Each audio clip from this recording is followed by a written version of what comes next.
Hello everybody and welcome back. What's going on? How's it hanging? Let me do a quick check to see if the stream is on. It ought to be.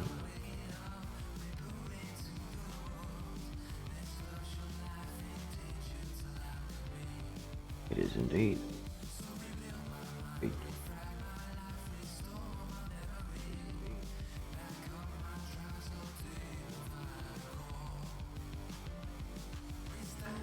Right, so believe it or not, we have reached the point where this is the last dude. The final Goliath to be painted for quite a while to come. And I am pretty excited to get this project done, for now at least. I mean, if we actually start playing the game, I might have to do some expansions. Get some more dudes. Possibly do that, whatever and however it comes. So, for the time being though, this is where we are at. Also, I am armed with a helping of tea today. So hopefully my voice won't fall apart midway through the stream. And yeah, things are looking up. So on the topic today we have metallics.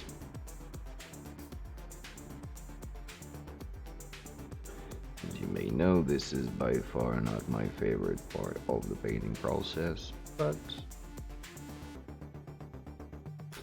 it is a part nonetheless, and we'll get through. No problem.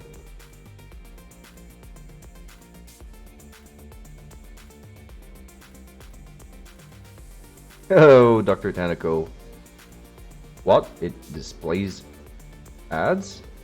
Really? I don't know, for some reason. Ah, I see.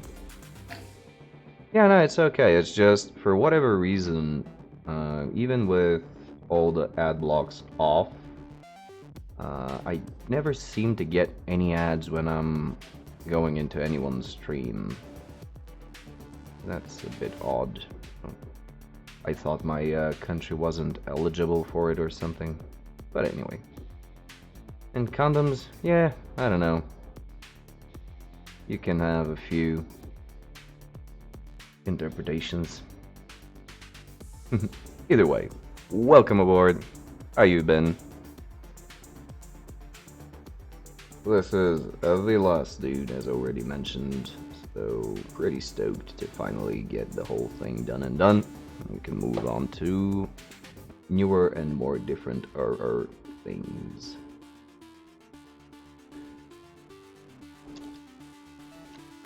So yeah, what's up with you? What has been going on? Is the autumn workload spike calming down, or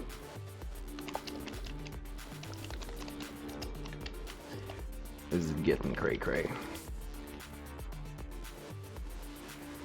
Yo, Snick! Work and life spiked. Well,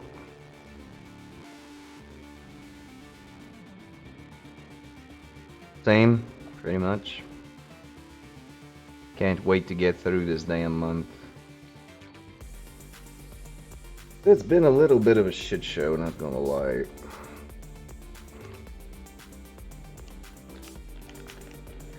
So far though, it's manageable.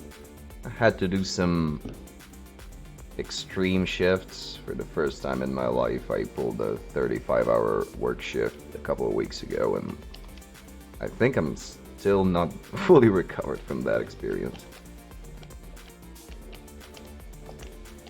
But you know, it is what it is. What's up, Snake? How you doing?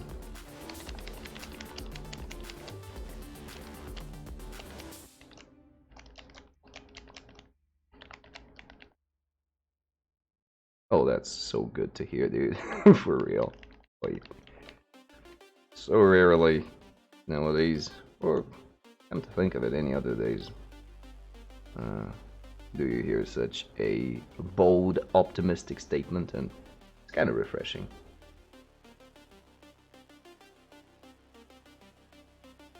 Oh, that's awesome, dude. How did your test of the airbrush go? Did you get a handle on it? Cut 3D models. Oh, okay, so for your personal designs. Nice, nice.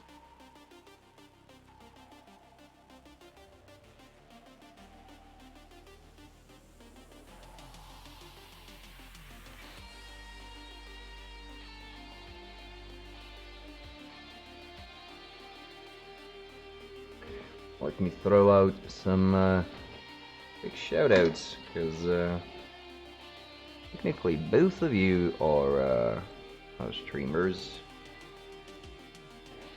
So, in case you're not following each other,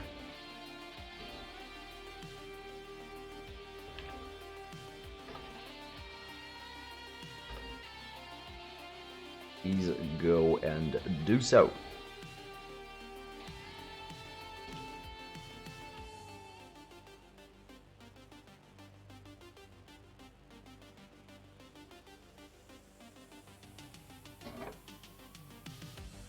But why did it not take? Is Streamlabs doing a thing?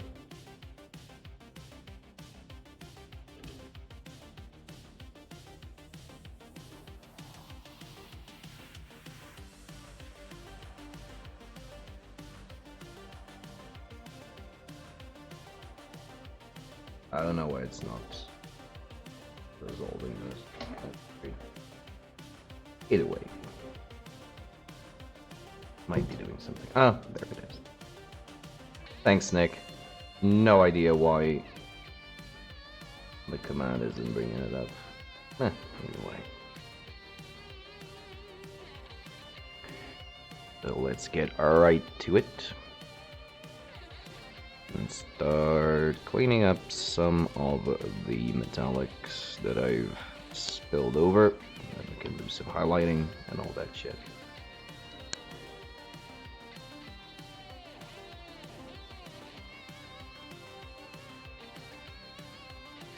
Oh yeah, yeah.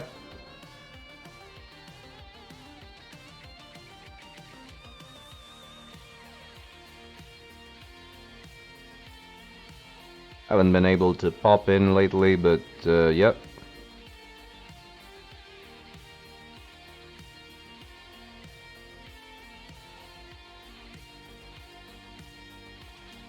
Thanks, man. Much appreciated.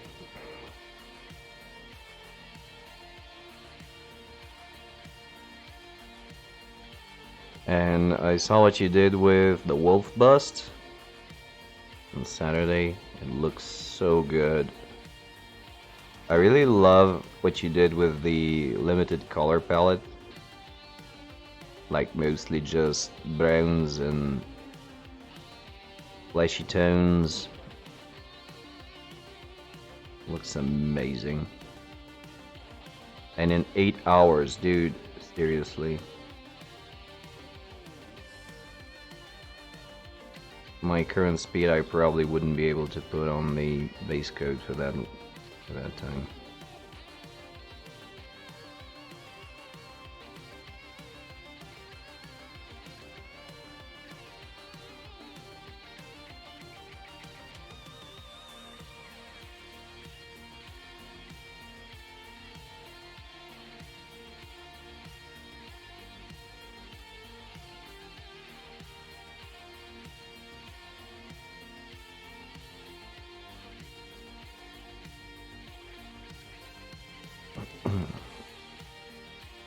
Started thinking about broadcasting tabletop games.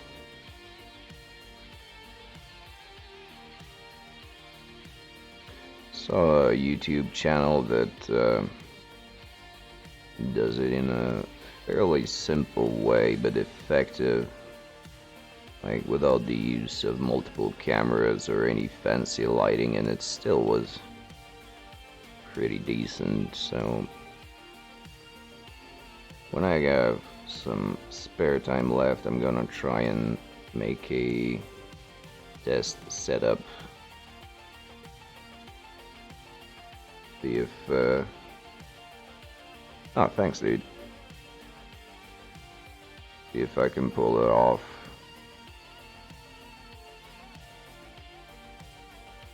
Never did. Just smells that way.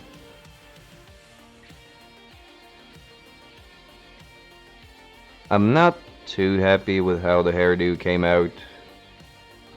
I wanted the colors to be more vibrant, but I just couldn't find a way to get purple and magenta to be vibrant, at least from what I have. I tried putting in some reds and yellows and oranges, but it all, you see, it's kind of faded.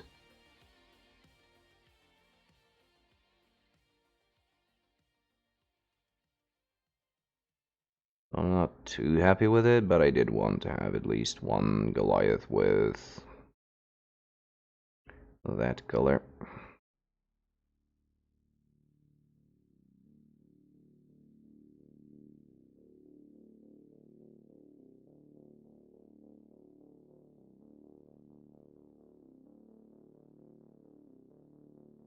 Let's see, how the hell am I gonna paint this?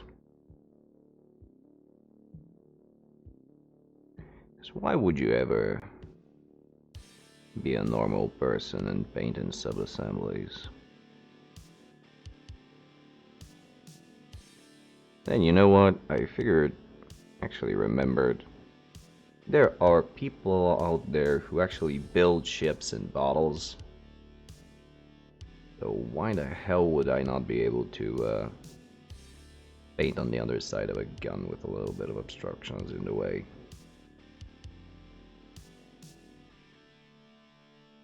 Like hell.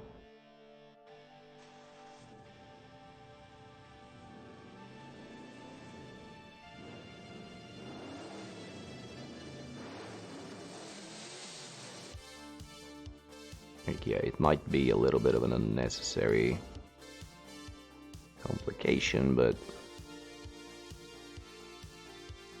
I guess that's just the way I do things, isn't it?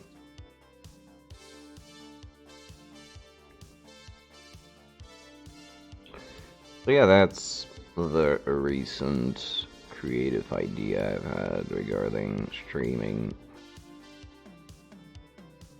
Start doing some Blood Bowl streams on tabletop. I might restart streaming some games, because why not?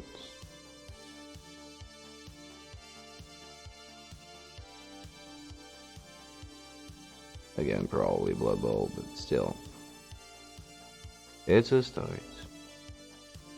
Could stream a little bit of Hades, because I've been playing it on and off. Yeah, board games.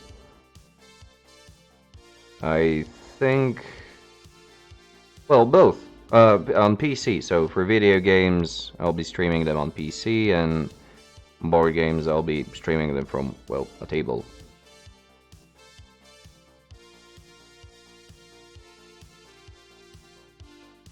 I managed to set things up. I used to stream some PC games every now and again, but I just stopped. Board games, however, would be a little bit of a challenging thing, but like I said, also, I did see some very accessible from a technical standpoint streams. Tabletop games that worked out relatively well.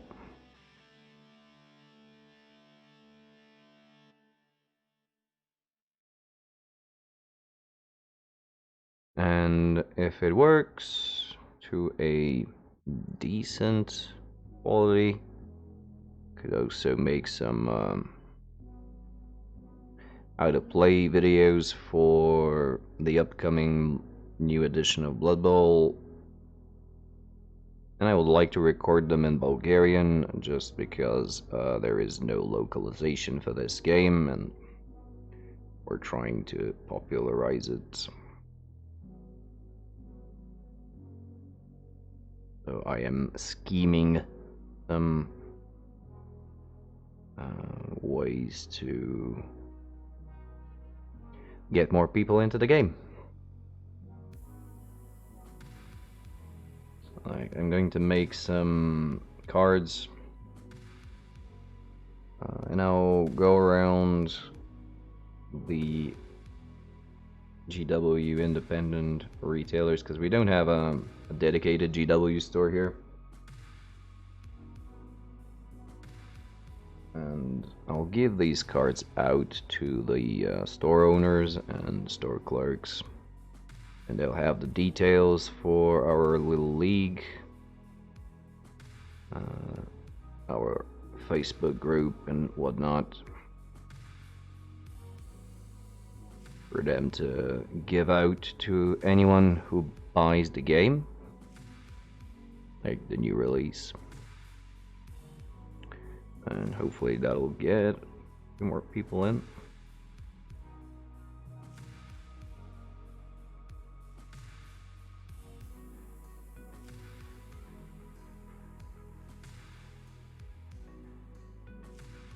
But we'll see. There is still time. I need to design these cards, print them out, but I'm waiting for the actual announcement to come out, like the announcement for the official release for the new rule set.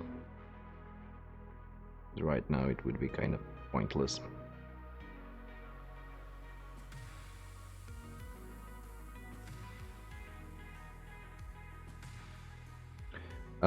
Right, so yes and no, depending on what you're asking about. Blood Bowl 2, I will probably be streaming a little bit every now and again.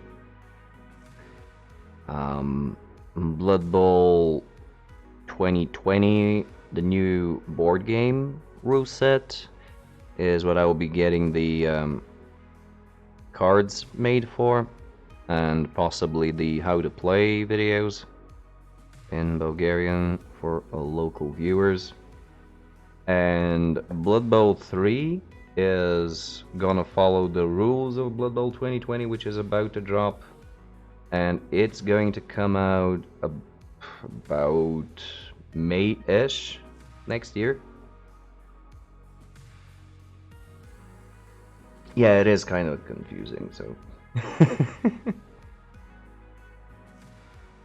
Right, yeah, so Blood Bowl 2016 and Blood Bowl 2020 are the board game editions, so the tabletop rules.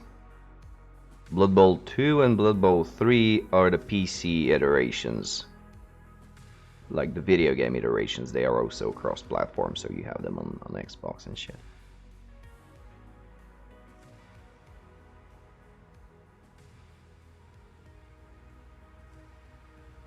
Yeah, it's a bit crazy. And it's also very weird how they went about with the rules for 2020. Because essentially all of the rulebook has been already leaked, so the rules are available. But we are just waiting for the official release to drop.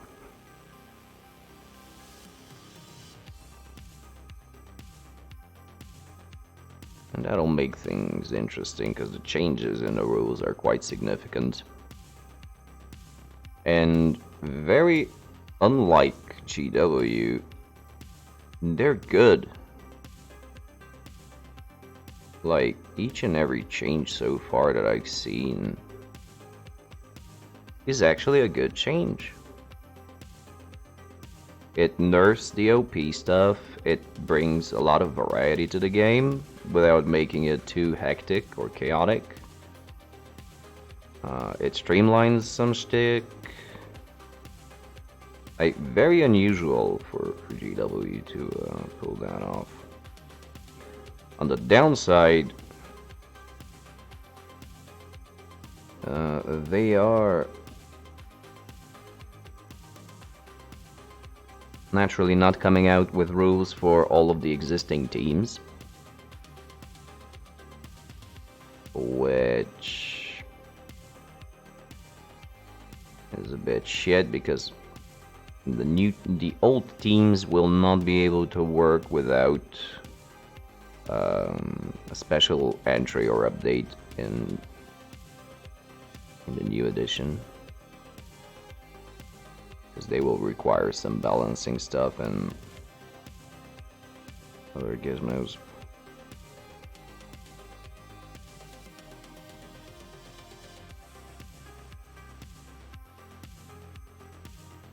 Also, they're doing some weird things with the unofficial teams. So effectively, one of the actual team that I was about to start painting will not exist in the new edition. Hello, Agent Orange.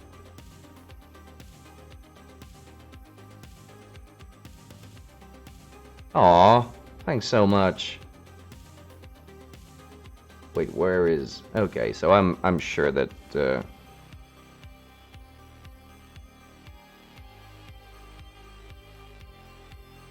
Streamlabs is being a bitch.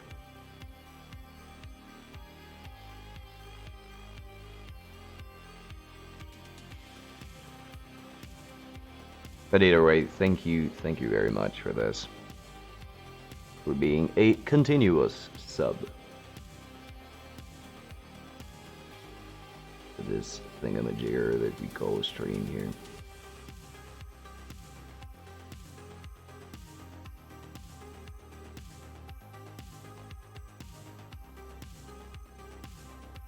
Well, yeah, to summarize things, it's gonna be an interesting edition, and it's gonna be a lot of fun. And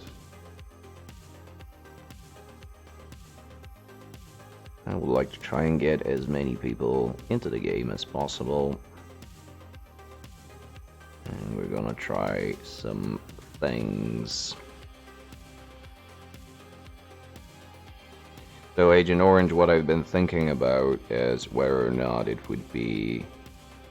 if I can get a nice board game streaming setup, we could do some how to play Blood Bowl 2020 sprays.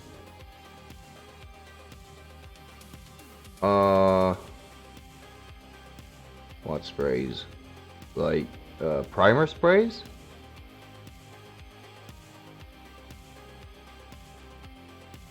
Yeah, I mean... Oh, alright, okay. Yeah, I have an unused, basically white Mr. Hobby, Mr. Surfacer. Yeah. Absolutely, I have one that I'm not currently using.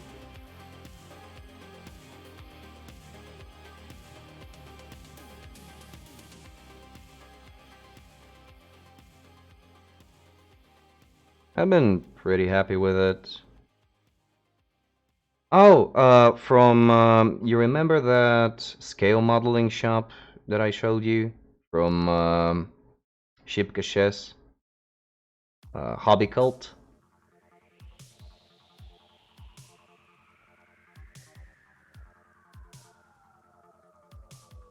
That's where you get them. Yeah, the artist shop. Let me link the actual shop in again.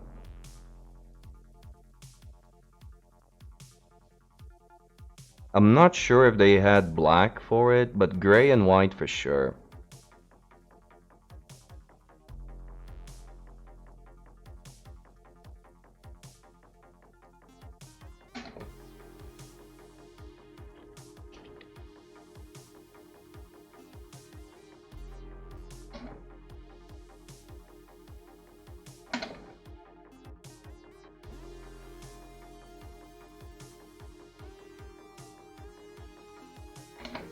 Oh, this is their site. Let me see if they have actually.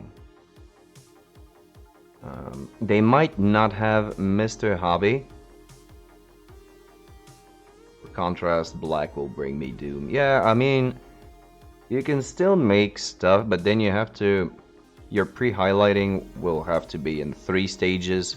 So you would have a sharp under angle of black, a 90-degree spray of gray, and then another 45 angle, but from above for white.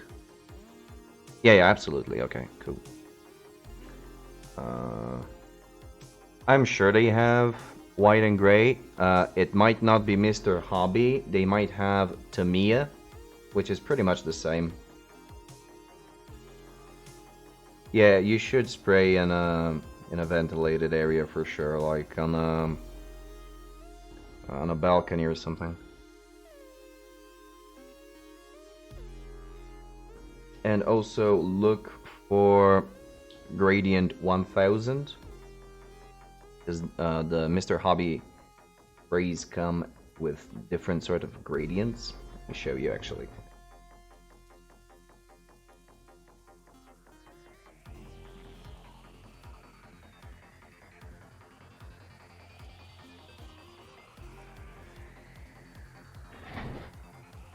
So this is what it looks like.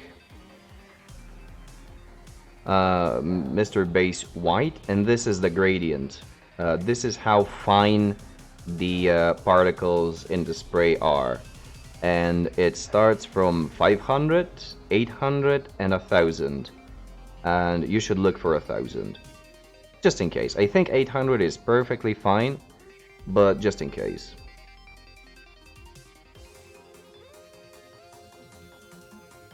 And they're about €7 a pop, I think. Don't expect to read the actual instructions though.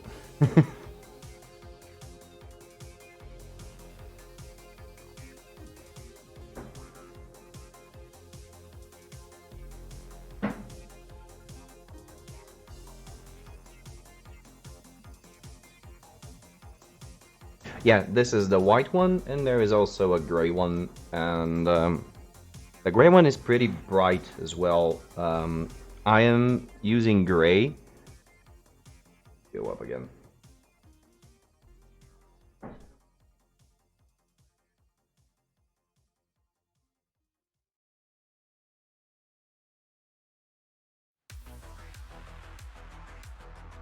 So this is what their gray looks like. It's very close to white.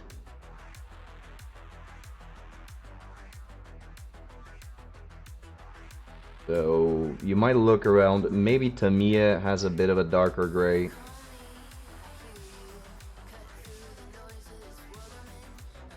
I mean, if that's the model, well, like this. For the white. So the gray, you just spray all over. Like you just spray, spray, spray. Spray, spray. And then with the white, you just spritz it. You can also just spritz it right above if it's a small model.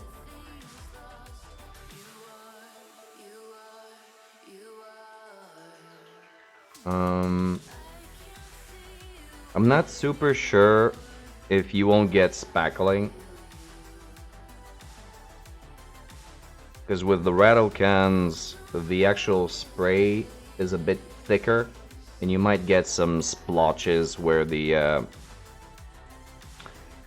let me show you. I think I have an example.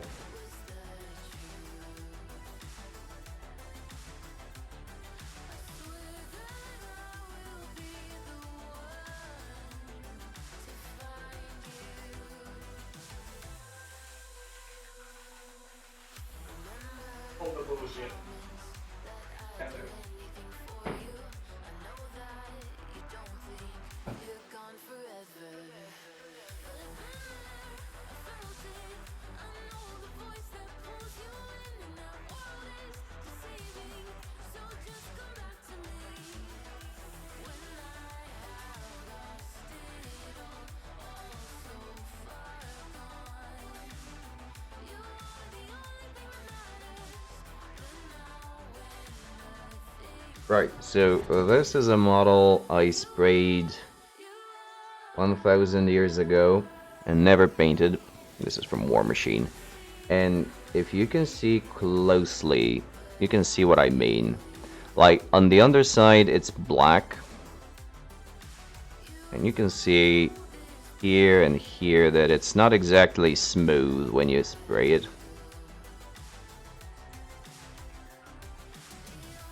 You can see a little bit of a gradient.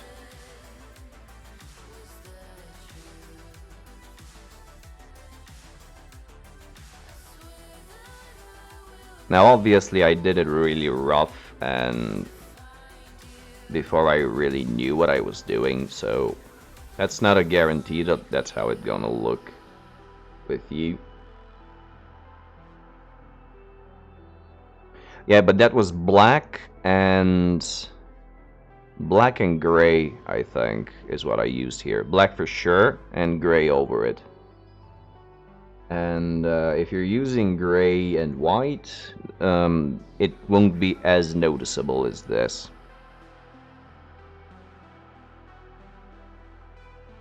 By the way, that's a very cool War Machine miniature. I love it very much. It's a Warcaster for Protectorate of Manoth. Yeah, absolutely. Look at the inventory of the site, of the website I sent you, and try to find a little bit of a darker gray.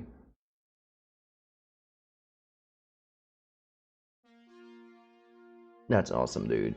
Really stoked for you. Really happy.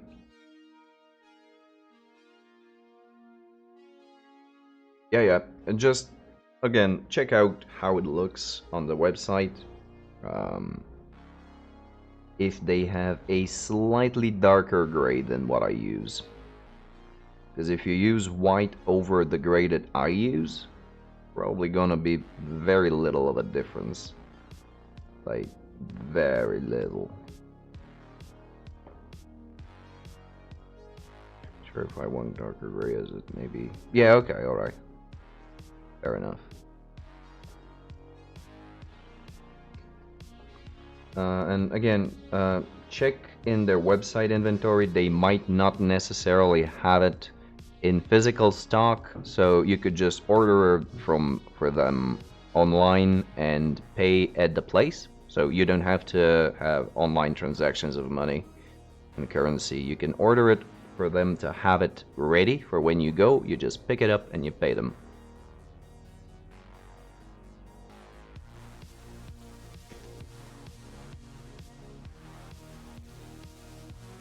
Yeah, they are actually very, very cool in that regard.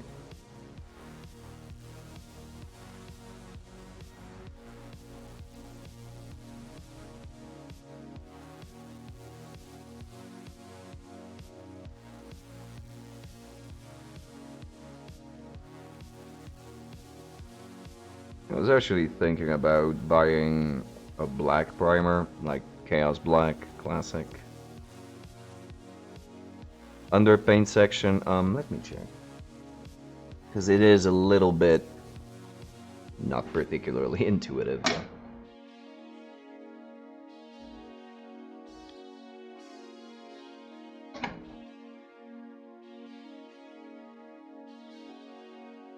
What do we have? We have paint. Not paint. Okay.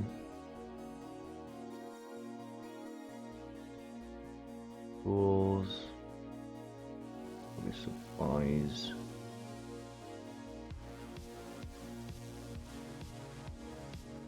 Right, so on the what did I click? Hobby supplies. Let me show you. So hobby supplies, where was it? Here. And then you have primer and surfacer.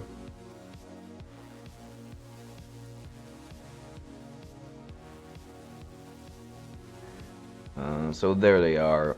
You have Mr. Surfacer Spray. This one is probably...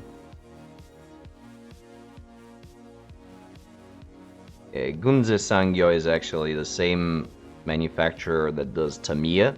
So if they don't have Mr. Surfacer and they have the Tamiya variant, it's pretty much the same thing. What color is this? And yeah, you can see it's pretty cheap. It's not. It is a bit small, like it's only 100 mil.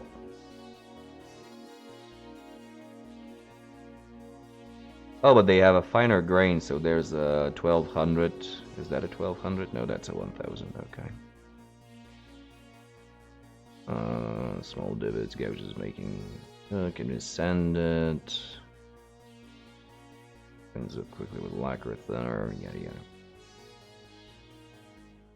And that's, you have a, there is a metal surfacer. What's this one? Same thing, pretty much. That's the 500 grain.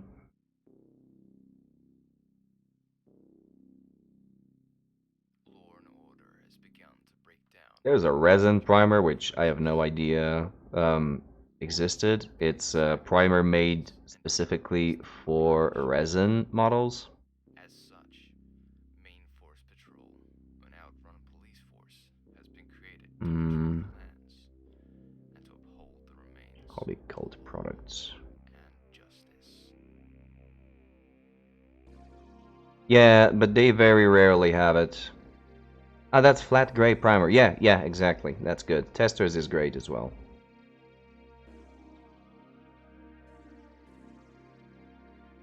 I haven't tried it, because I haven't ever seen them carry it.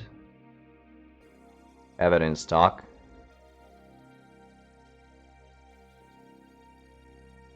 But it should be good. It is, however, not the one that I'm using, so I just can't guarantee for it.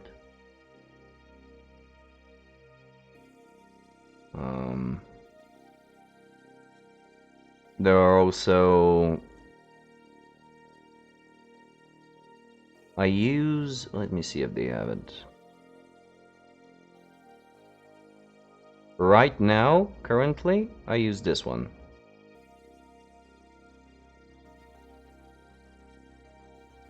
The Tamiya one, because they didn't have Mr. Hobby. Tamiya Surface Primer Gray. This is the gray that you get. And it is 100 mil, but it is 1000 grain, I think. Should be 1000.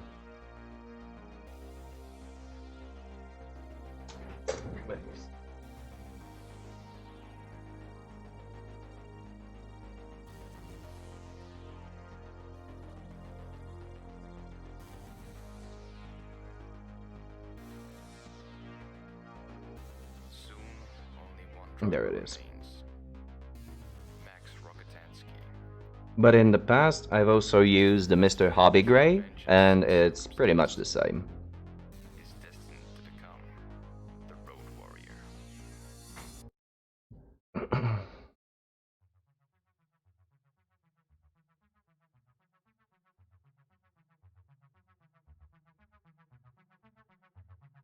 What else do they have interesting?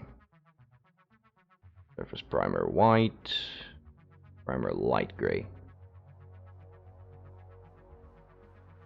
Yeah, I can't find Mr. Hobby for whatever reason.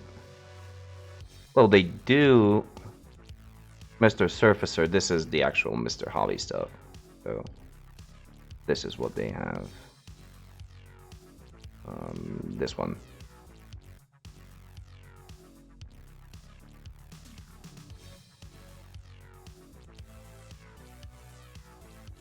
And again, based on the caps, you can... Oh, they also carry the Citadel stuff. They have Wraithbone and Chaos Black and Corax White. In case you need it.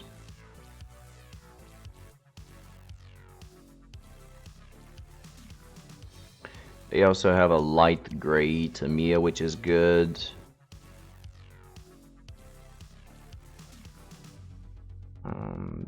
essentially, either one of those that you pick would be good. The only thing that is an actual criteria is the actual color.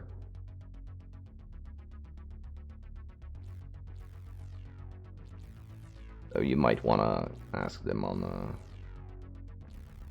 You would say that, but this is 100 milliliters of a spray can, whereas the Games Workshop is 400. So it's 4 times as much, and it's what, 1325 as opposed to 490.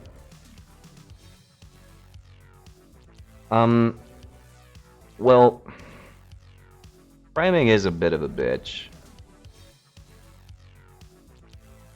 It is. You can fix it. You can always fix it. Like, just get some degreaser and dunk them in. You can scrape it off. It's not the end of the world.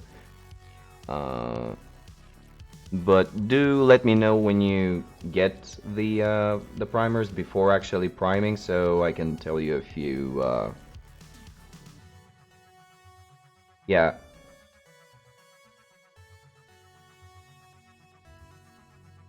I can give you a few pointers.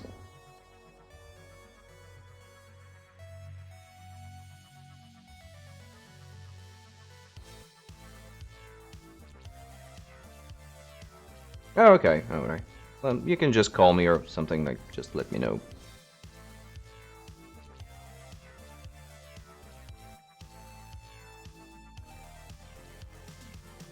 Because there are a few things that you need to consider when doing it.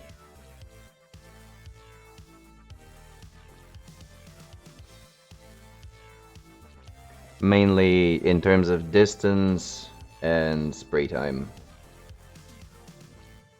Yeah, another thing, if it's very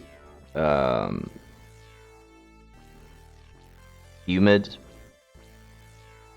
you should avoid priming.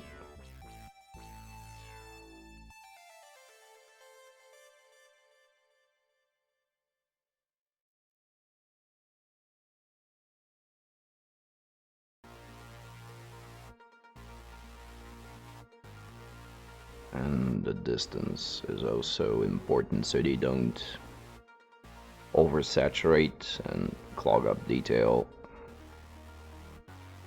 It says about most sprays say about 20 centimeters away from the model. You can do it from closer than that, but like at least a good hand away. Like at least this distance. And go for very short spurts, like just like this, click, click, and move. Like it's click and move, click and move, click and move. Don't just blast it in.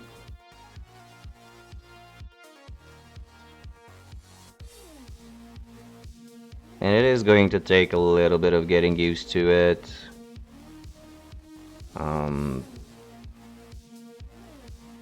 Might need a couple passes. Yeah, you might not even need to use minis.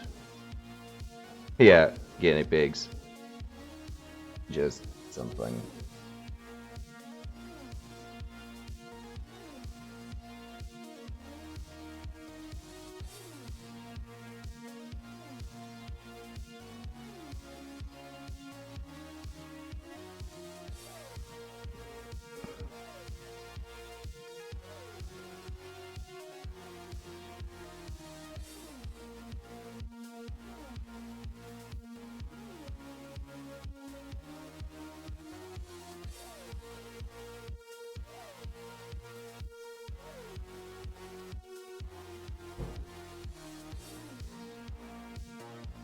You're gonna be just fine. Don't worry about it.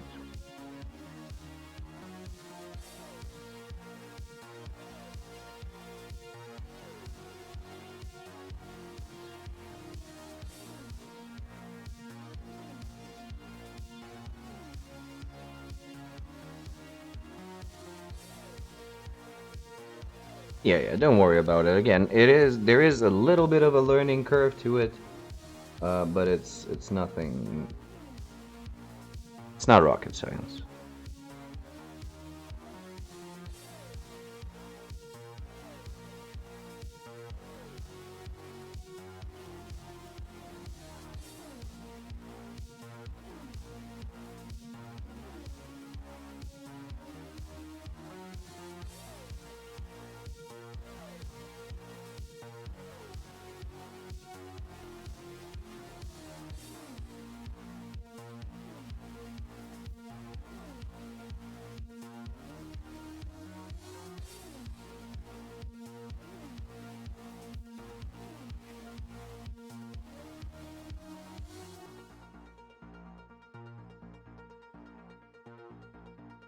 If not, we can always do the priming for you. That's fairly quick. It's no problem at all if it comes to that. But again, it's really not big of a deal in any way.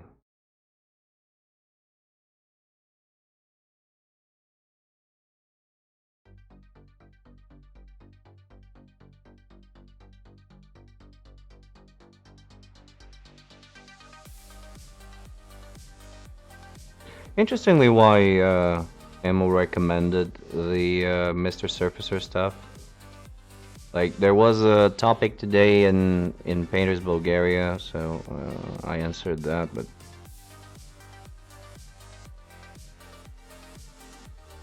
Oh... brr. Yeah, a glue... No, glue you don't need from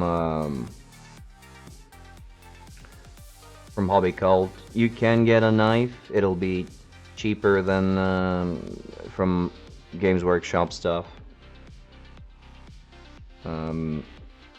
Brushes, I wouldn't necessarily recommend it, but that's a big topic. So you can get... My knives are from there, my Exactos are from there.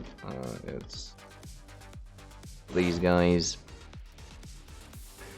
And the thing of the matter about them, you get just the one handle, and then you can get some spare blades. So if you chip the tip or you dull the blade, it's just a matter of replacing the blade. You don't actually have to buy the whole thing again. They don't have good glues, at least not super glues.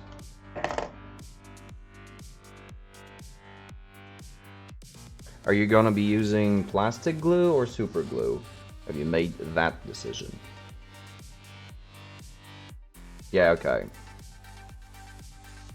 So you get shears from clippers you can get from a hardware store because they'll be cheaper there. Yeah. That's what I showed you. So clippers you can get just at your local hardware store because it'll be like $5 or something.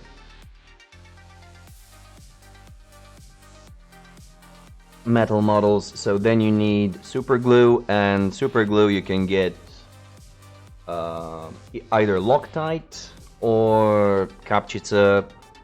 They're perfectly fine.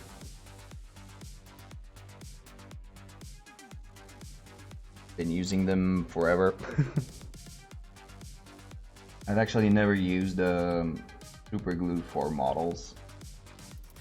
Yeah. Whichever you find. Yeah, whichever you find. Either that or Loctite really doesn't matter.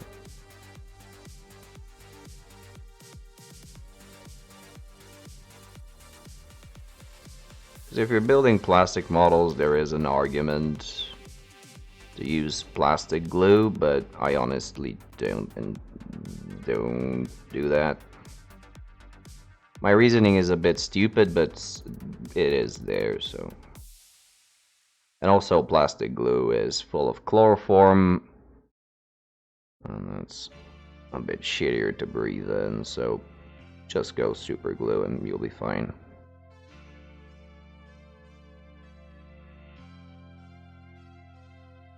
Yeah. Brushes, again, to get back to that point. Oh, what what do I tell you about brushes? So, you might get the GW ones. Um, the ones that are in hobby cult aren't very good in general. At least the ones I've tried. Because they're mostly aimed at whatchamacallit, enamel paints, the toxic ones, and so the brushes themselves are a little bit on the cheaper side, and so not of a very good quality.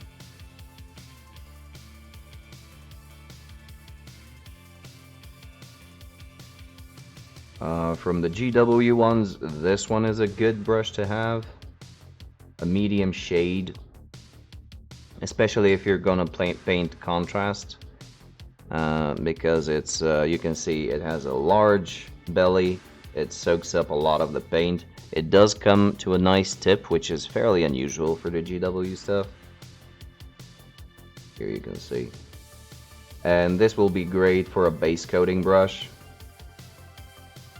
And then something smaller for detailing.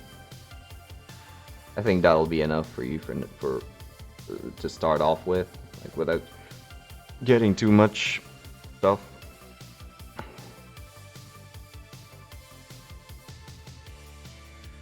Or anything. There is.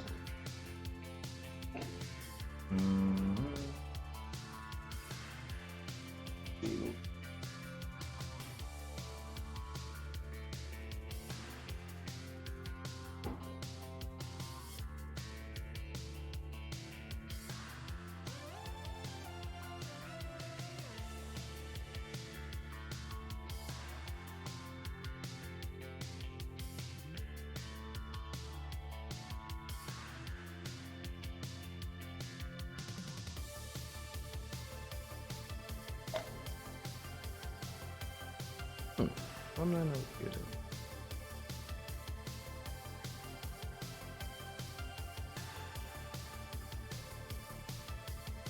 Have a medium layer, but that's not what I was. Oh yeah. So these ones are okay from Hobby Cult if they still have them. These Italeri series. Because this grip is very nice to paint with. Now I've destroyed these brushes because I've used them horribly, but they are a nice starter. I had a larger one, but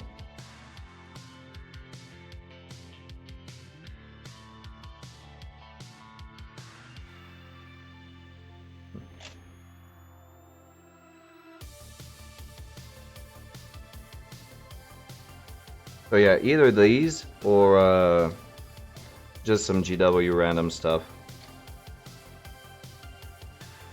Yeah. That's what I'm trying to advise for.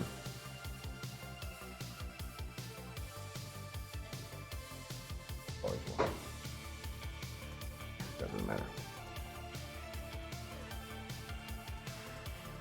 And they are natural sable. Now, if you want, you can also go to but I don't know, probably a cheap natural sable will be a better choice than a synthetic. Because for contrast, you would like to have a soft brush.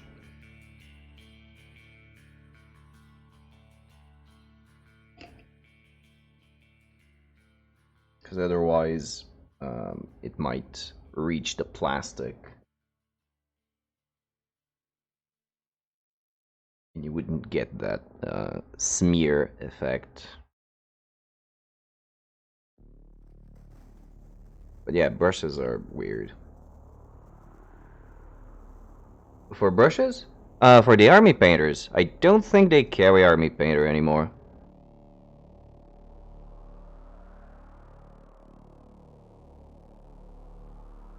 Being cheap. I don't know if there's anything cheap in in board game, but yeah, you can check them out as well for sure.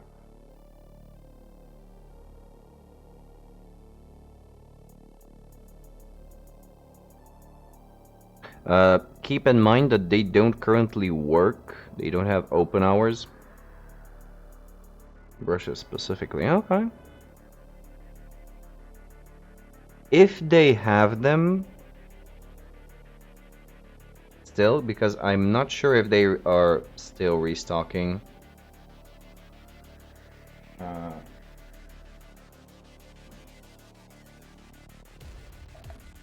These ones are really good. These ones are cheap. They are natural.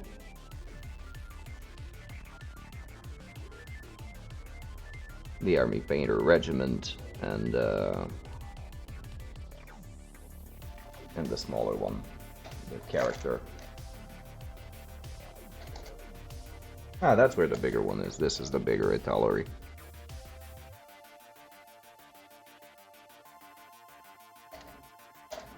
Like, really, look around, make sure it's, I think that it'll be easier for you to use natural sable. And from that point on, oh yeah, sure. $5, pretty fine. Now, the bigger ones will probably be a little bit more expensive. Because prices are, I doubt the price will be based on... Yeah, this is fine. I think a number 2 and a number 0 will be good for you. Between 2 and 2.5 and the number and the 1.5. But I haven't used them, so I can't really say anything. Rubloff, never heard of them really. But yeah, they definitely look fine. Are these synthetics? Oh, red hair sable. Nice. Oh, actually never thought about them.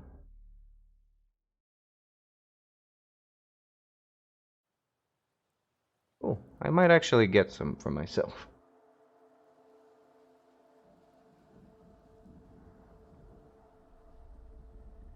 To try them out.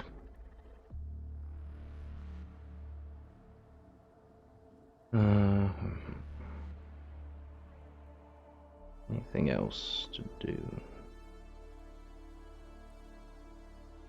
Yeah.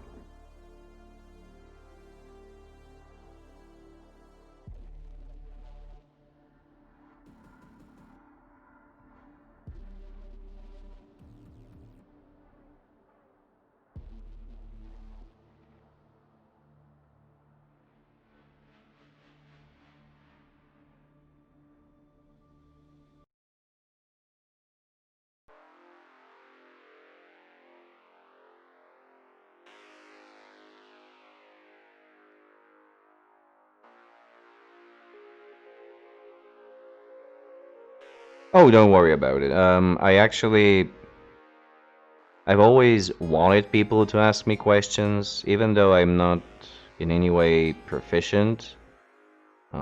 I do like sharing what little experience I've amassed, so actually I like it very much. And this is, like I mentioned, this is the last one of the Goliaths, so there's no rush.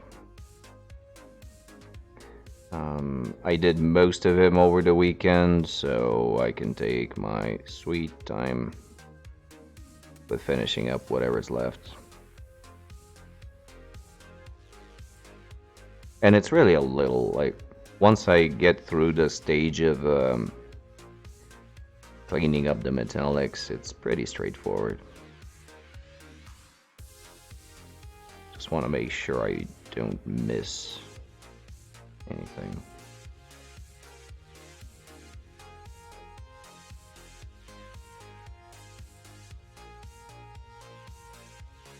Yeah, that's cool. I think that'll be cool.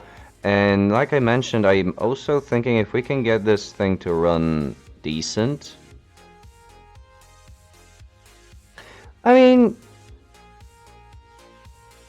and hard to listen, watch. I mean, you know, if we stream them, then if people come along, they can ask questions, and there will be a little bit of interactivity in it.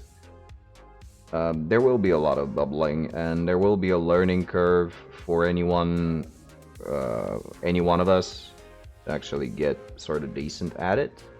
But it might be interesting to try it out. Like, worst case scenario, we'll get a couple of boring videos out that no one will watch. I've already have dozens, so I'm pretty fine with that.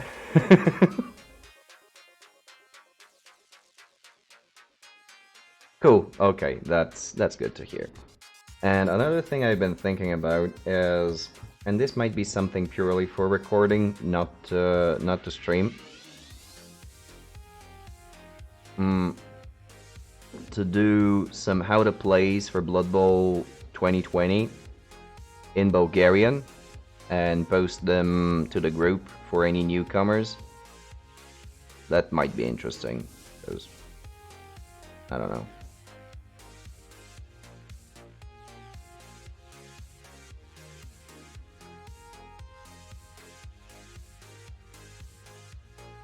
That's cool. Yeah, we can try for both. We can see how it comes out. I just need to find... Yeah, just the basics, like what's movement, what's a tackle zone. Yeah, it will be explicitly for our Facebook group, so for the Blood Bowl Bulgaria, for any newcomers that want to just check in, see what it's all about.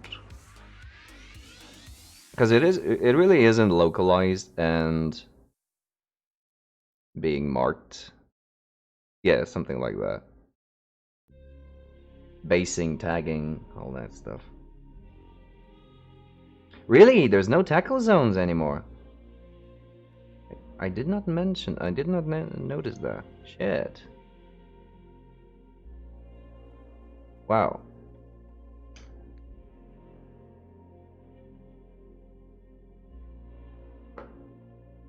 Guess we've got quite a few things to learn, eh?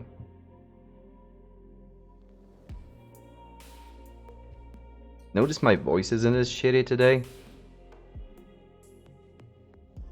Yeah, gotcha. I got tea, finally. And it does help.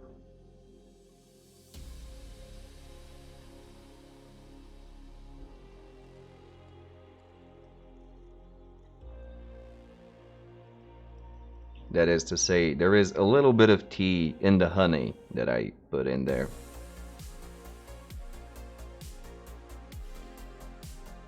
I put a lot of honey. Indeed, yeah.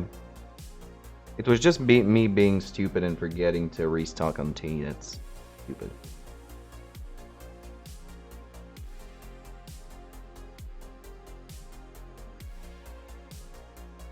So I think we got the base coat of the metallic done. Now a little bit of the golds and we are good to go. Back to bronze. The opportunity to shake it up a little bit.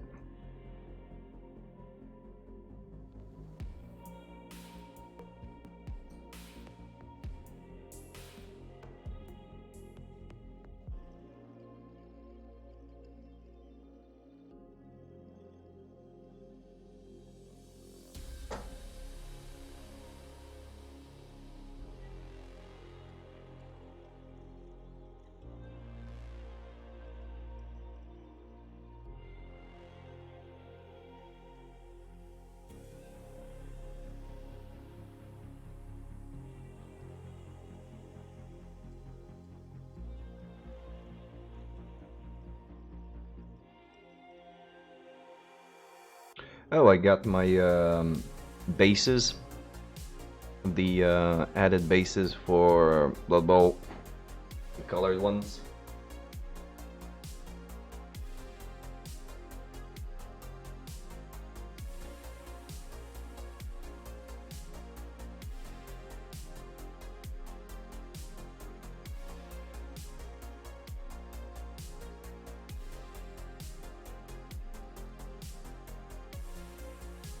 these guys.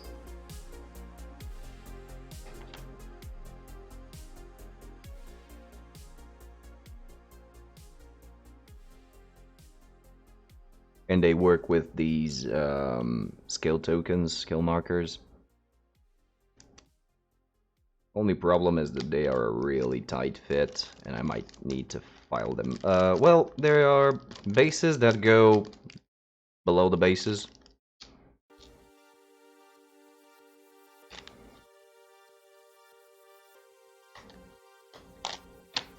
Essentially, what you do is you get your normal dude, you put him on this base, like this.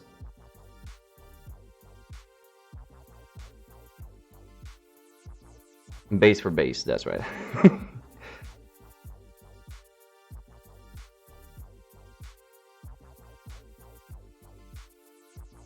When you know you need basing. That is right. And they work with these skill tokens, so you can put the skill token here.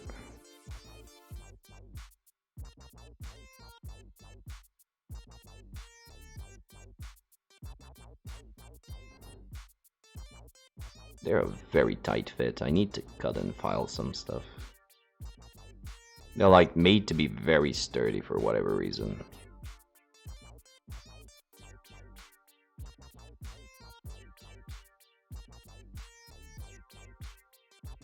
Inexplicably why.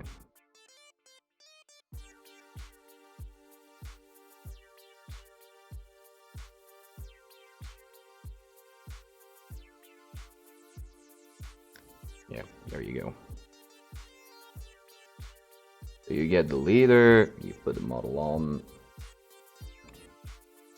and bang.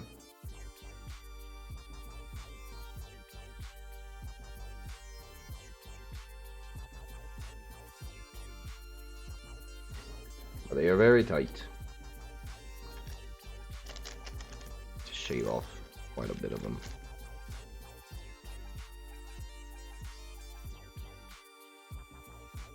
Because I don't want to use sticky tack to apply them. And they also have little spots for magnets in case they don't fit light. They have 4 slots for skills. I think especially in the context of our league, you wouldn't have a development that'll go like you would get 1-2 skills and maybe an injury. To be represented with a skill marker as well, so essentially the 4th one would be a bonus. There would be very few occasions where you would get more than 4 skills. Well, more than 3 skills and condition.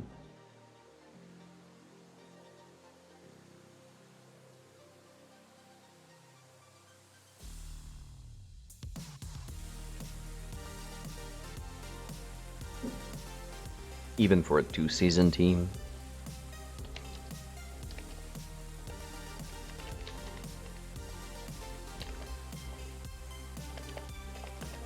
Anyway, it doesn't hurt to try them out.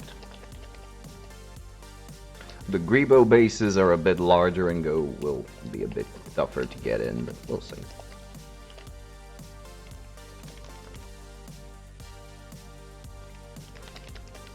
It will also make recording easier, I think. I don't know, we'll see. Again, with the multiple we'll sees, but when I don't know, I don't know.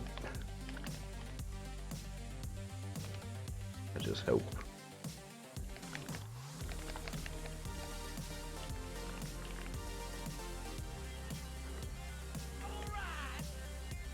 Ex Benedict, thank you for following. How are you doing today?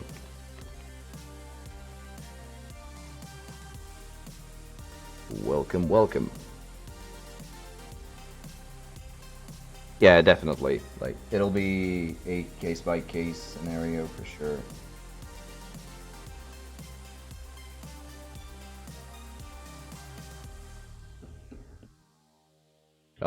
Been a long day at work.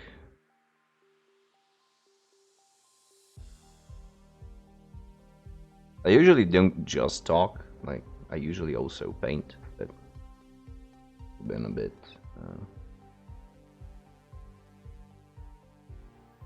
distracted. Oh, okay, still, that would be the other alternative, wouldn't it?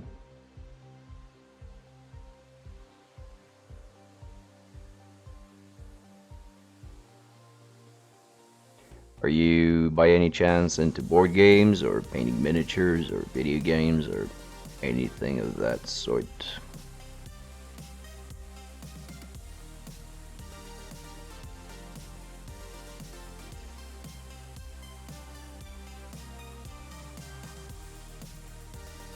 Or in other words, how did you find this channel?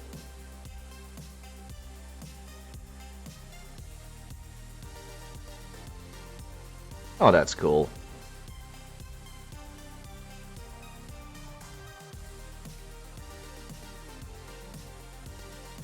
Naturally, seeing as how I'm doing it, you you will only see support here.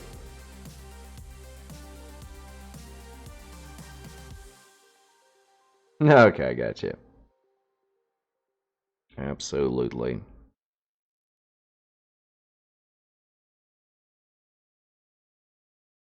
What kind of art do you usually do when you get the chance to do it?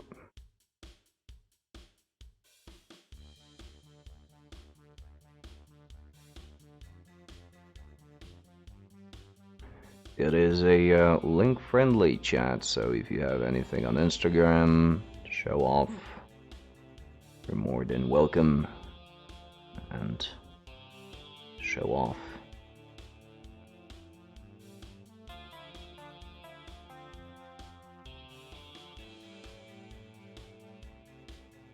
Oh, that's nice. Are you ready with the equipment for streaming?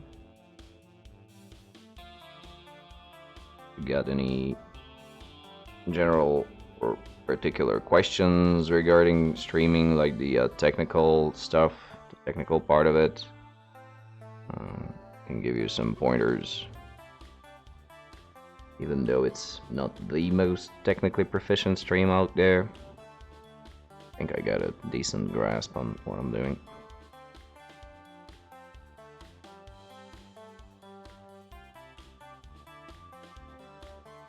Well, that's pretty much all you need, really, to get started. If you're gonna do digital art, one piece of software that can help you a ton, and it's a free one, would be the one that I'm using, which is OBS.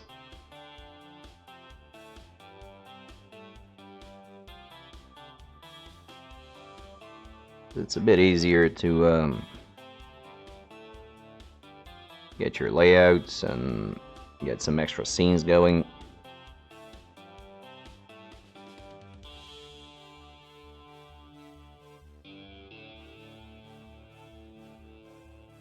If you'd be doing traditional art and require some extra cameras, that's a different topic, but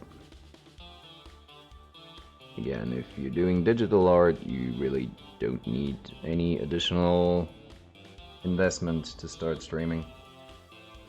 Just a little bit of time to set things up.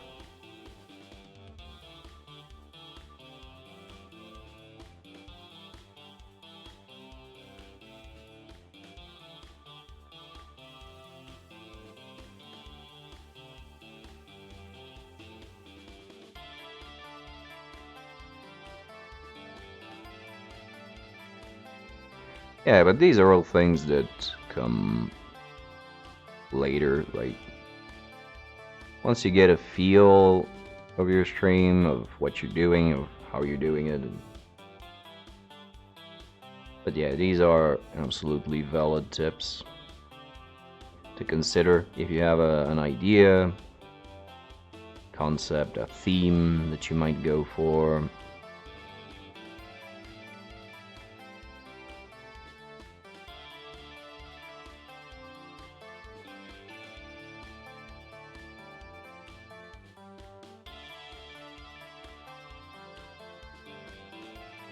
No, still, dude, like the exact same setup that you would do for a gaming stream, you would do for an art stream. Like, exactly the same. And thanks, thank you very much. And also, it's really not that much of a hassle. It's you just get used to it. And I have fun doing it. Right now, I'm trying to figure out to pick out a few details of this gun, to break apart the detail, because it's a fairly chunky gun, and if I just keep it gray, it's gonna be a little bit on the boring side of things. No, if it's digital art, you really don't need anything, just your screen capture.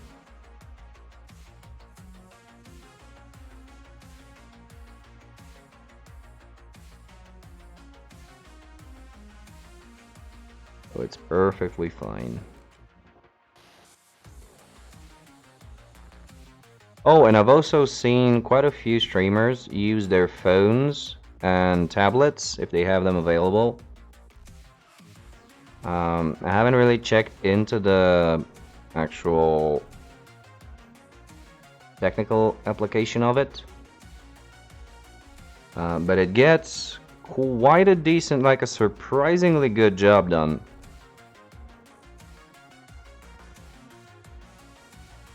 All right, that's perfectly fine.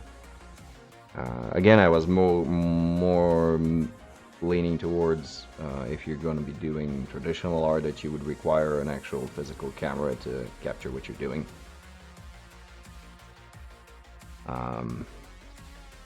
Pumpkin Unicorn, who has rated us a few times, she uses her phone cam, and it even has a few additional apps installed that give her pretty much even more control over the image quality than the webcam that I'm using.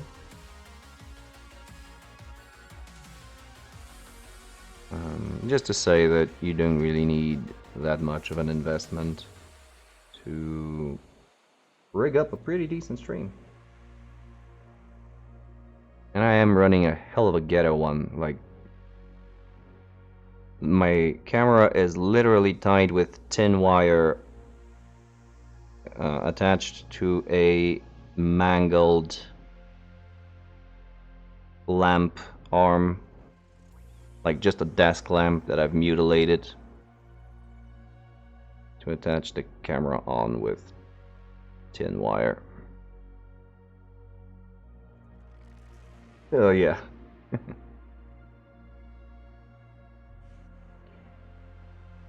This is actually what's pretty cool about streaming, that you can do so much with so little.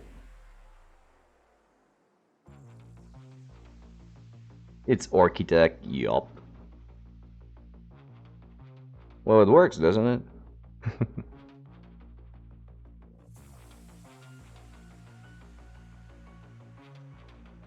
Oh, please do. You are once again more than welcome to. And again, if you want to share any of your current art, if you have any Instagram pictures or so, feel free to post any links in the chat.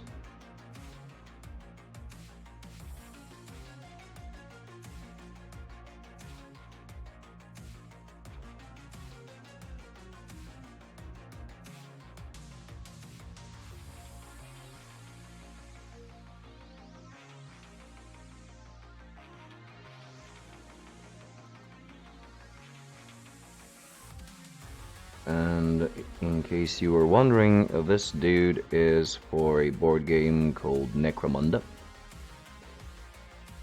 That we might at some point give a try.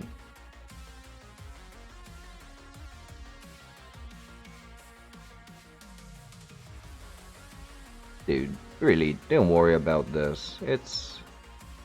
You can consider this a free space.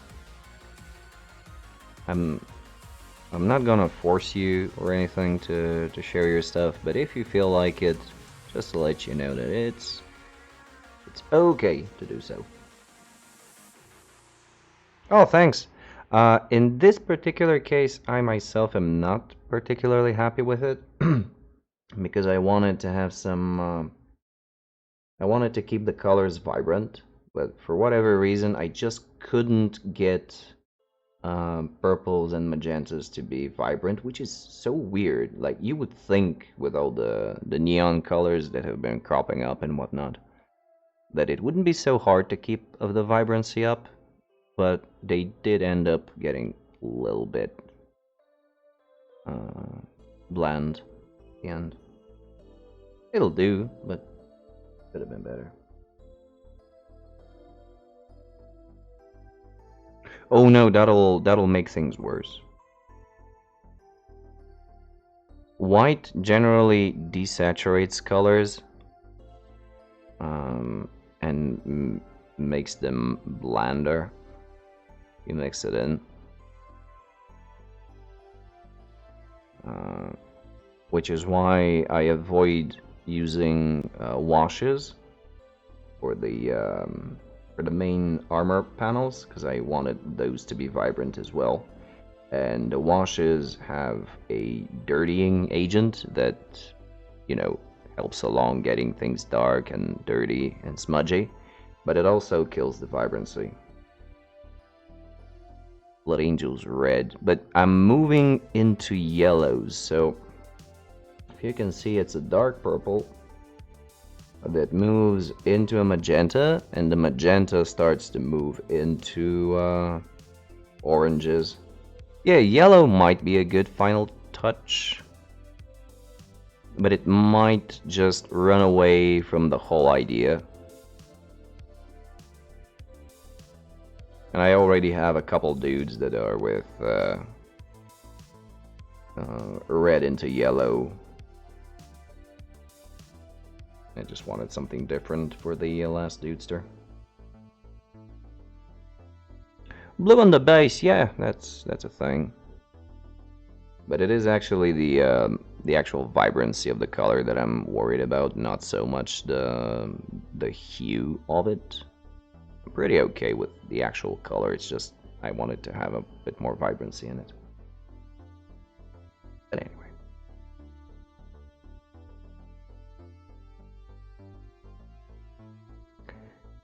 Just moving along, getting him out of the way so we can start something new. A completely different thing. Mocha! Nice. Finally! Finally! Someone used the emote.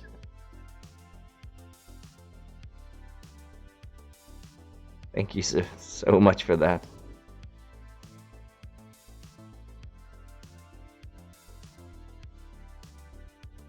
Are you insinuating that I should have a smoke? Maybe. Maybe. The head skin to be in more contrast. Well, at this point it's gonna be hard. Like if I had started it with this idea in general, yeah, but at this point it is what it is. Yeah, he was supposed to be gray for the flesh tone. But when I got to the shading, I wanted to do something different. I didn't want to use purple for the deep shadows. And I didn't feel like green. So I looked around and I saw that I have a jade, which didn't really work too well for the deepest recesses, but it looked really fun on the highlights. So I just glazed some jade over the entirety of the flesh and went back to purple for the shadows, and this is what we ended up with.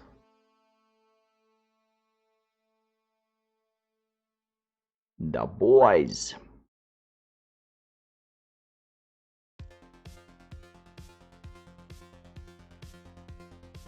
Yeah, that is true. I never actually thought about that. About giving them, like, any flesh wounds. But I honestly don't really know how to do it. So bandages, I actually would have to sculpt over the model.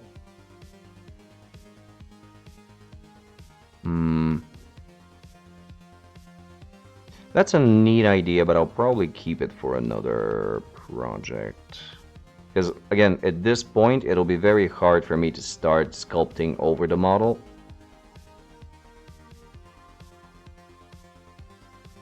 For a bandage, and I really haven't taken into account an idea for any lacerations on the flesh. I don't even know what color blood this guy should have.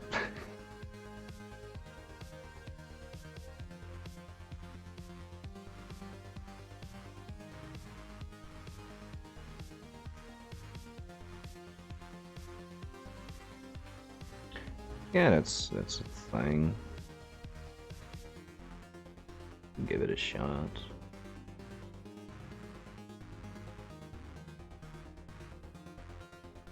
Ah, you mean paint one on? Maybe.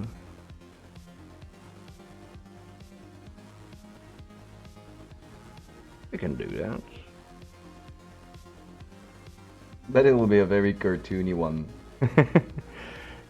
Like literally the X-shaped band-aid.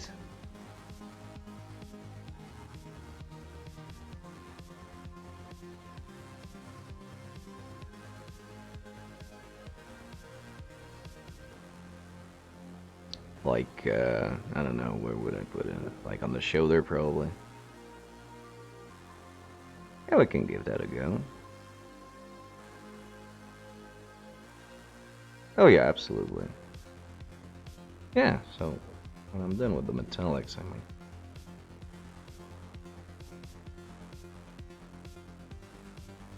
when I get to the lining part, because I will need, I will use the black ink to sketch out the band-aid, and then I'll paint it in. Yeah, it fell through.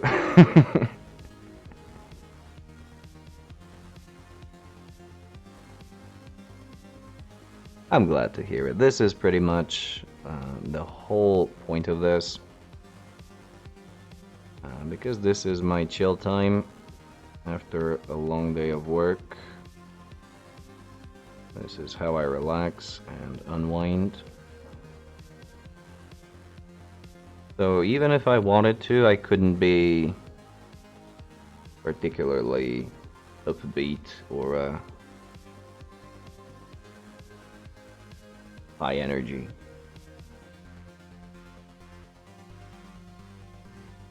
Mainly just taking my mind off things by painting little toy soldiers and nerding out about board games and video games and all that stuff.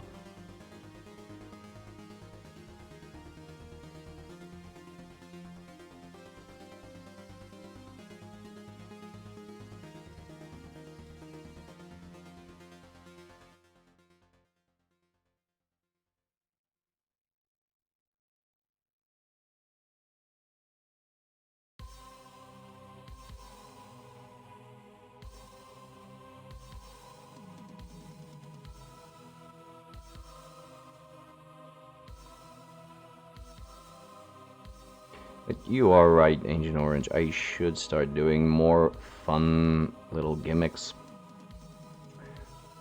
Because I'm pretty much just focused to get them out in a decent way. Ha, sweet.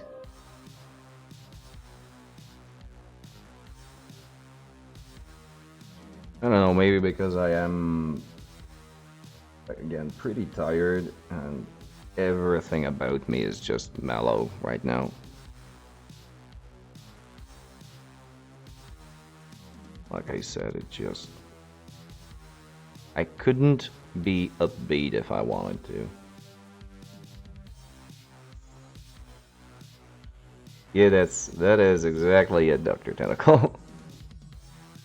That is exactly it.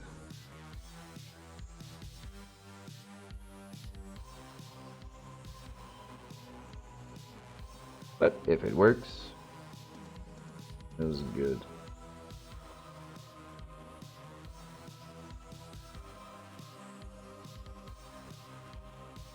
Yeah, absolutely, you have a point there.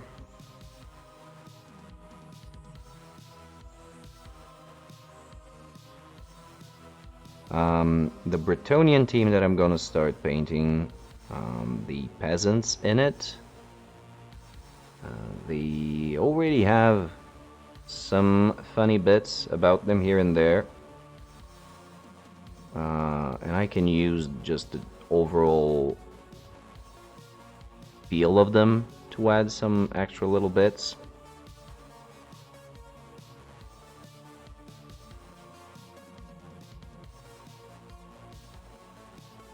Like a plate of fries for the guy that has a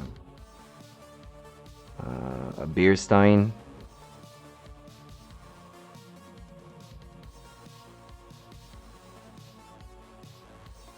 Something along those lines.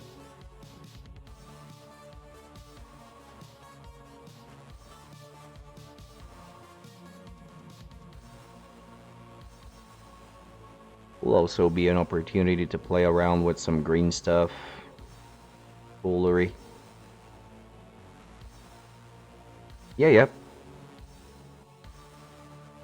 Would be a good thing, a good place to start. And to be honest, there wasn't really that much new or different that I was gonna try on them anyway. So that might actually be the theme to stick to. Now I wish I had put the shields on the yeoman, so I could draw funny things on them.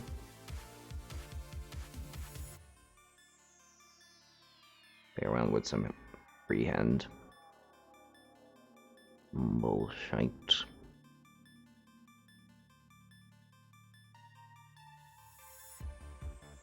But they also have a lot of flat surfaces, like flat armor plates and whatnot. Are you doing this from a mobile device or a computer? Because, yeah, I've heard that it's...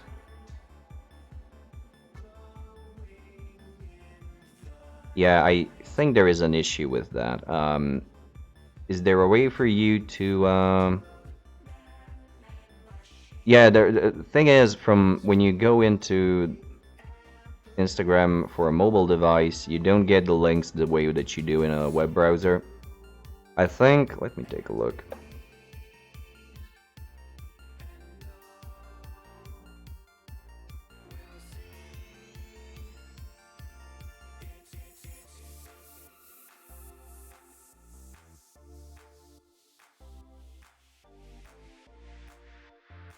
Hmm.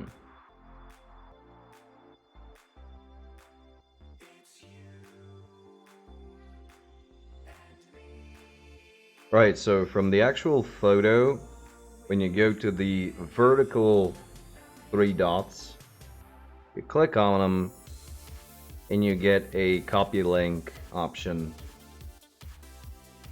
And then you should be able to hold the field where you write in the chat. And if you hold it, you should get a paste prompt. That ought to do it.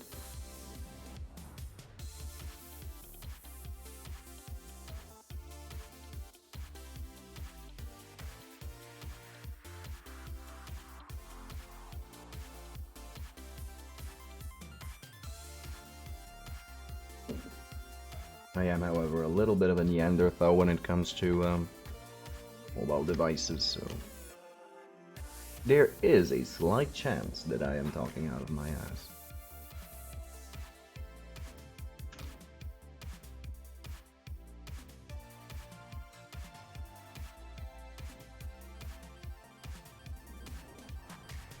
Yeah, I kind of didn't want to go into heavy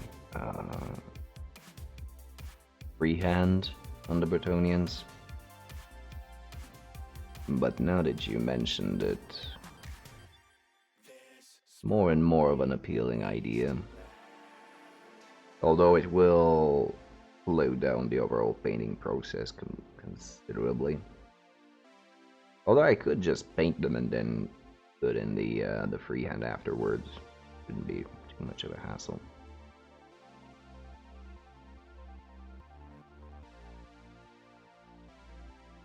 Let's get an example. Investigate, analyze.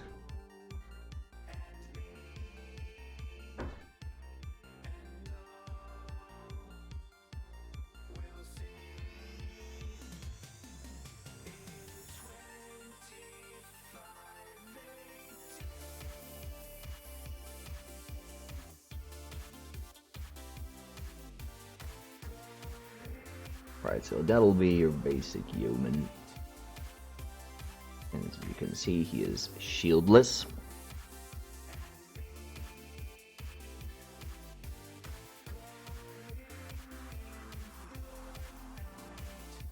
So I can do something.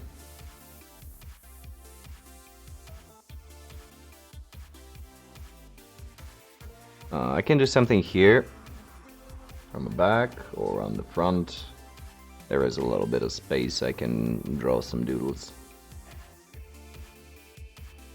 So that the bang the shield will draw harsh words and insults for the enemy team. Yeah. But again, I didn't put the shields. I have them. I might use them for basing. Or for tokens or something. Because there is a lot of spare stuff from the Brett's Kickstarter. I have all the cheerleader models that I have no idea if I'll ever paint. Although 2020 might make them a viable and paint on them. Oh, by the way, I've made some. I found once again the 3D printed tokens that Emo gave us, as well as some of the tokens from Cardiff. Sure, you will paint the cheerleader, but they're so small.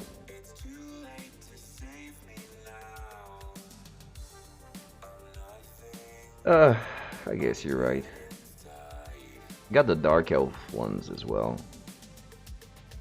And I have one for the steampunk dwarves. It's a wind-up doll. You will paint them and like it. Alright. Very well. Yeah, so I primed some of the tokens from Wales. There are children there without their children. True. True. Very true. So if I get this Necromunda dude... Oh, let's take a look. I might paint some tokens on stream. Yep, perfectly fine. Oh, that's cool. You're into chibi stuff? Oh, that's so sweet, man. Really nice. Let me give you a follow here. Really nice shading on these models. My brain is just automatic. On these sketches.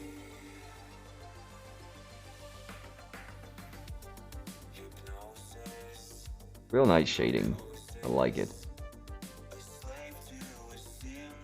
Really gives the feeling of like something happening during the night, and there is just a faint glimmer of light just catching the edges of it. I really like it. This one is very cute as well. Very cartoony. Why though? Oh, don't worry about it. Yeah, that's a nice facial expression. Haha. Very sweet.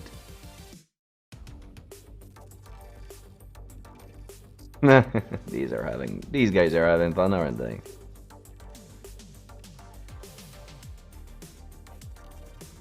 Yeah, they are very cute. Very nice. Awesome stuff. You shouldn't be ashamed to share your creative output. Yeah, please do. Like, people do enjoy seeing these things. And they are good, like, for real. You get the mood across. Pretty awesome.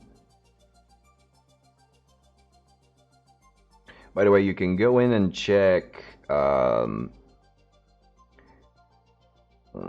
Pumpkin Unicorn's channel. She does some very nice sketches.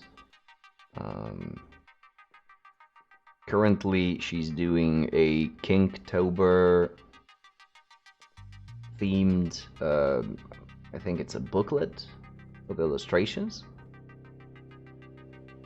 Does some very fun things as well if you want to tag along with her.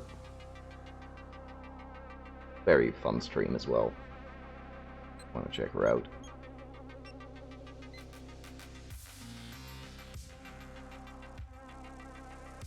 Let's see if she's on actually. Copy the link.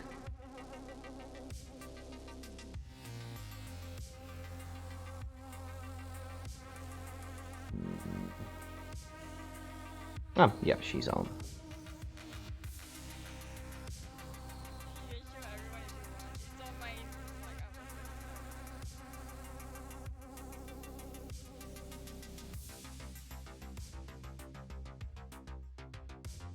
You can check her out. I usually hang out there when I'm not streaming myself. Fun place to be as well. Bit more upbeat than here.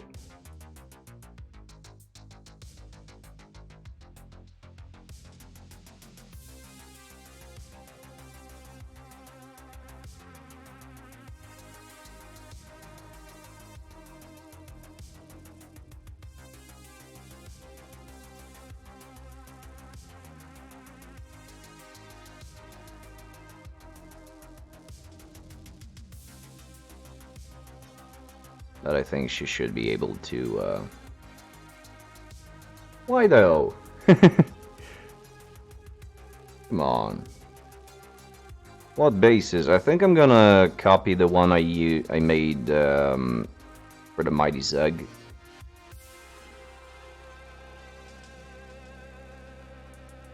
Star players, so just the usual, little bit of texture mud and, grass flock and the pitch lines.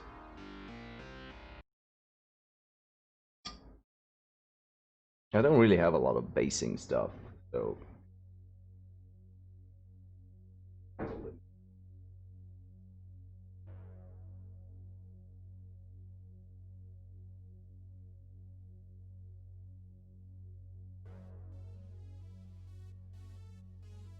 something like this. I might leave some more patches of mud showing through from below the grass.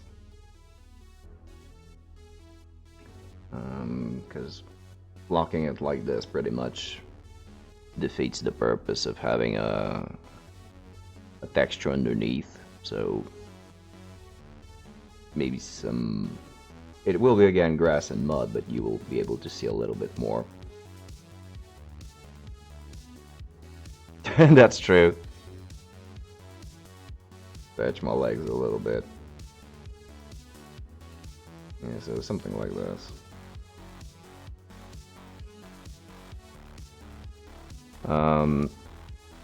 For the dwarves, I might do either the dwarves or the Old World Alliance. I would like to try and make Astro Granite. Yeah, but it's very basic, and I've done it a few times already. So again, I think that if I just make the grass a little bit more patchy. Oh, fingers crossed, man. Fingers crossed. And again, if you have any questions, I would like to help. It looks the right amount of fakeness in the grass. Yeah, well. I was looking through some cheap options for static grass applicators. But honestly, cheap ones just don't do shit, so I might as well just sprinkle them.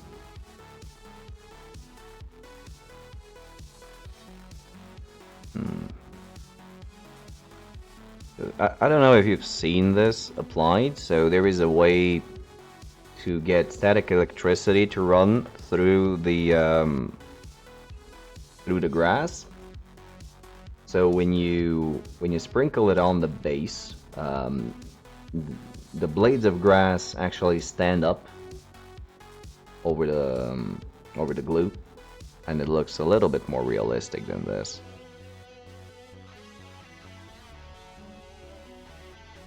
Oh, for sure, man. Absolutely. Link it up and you will get yourself, at the very least, one more subscriber. Yank.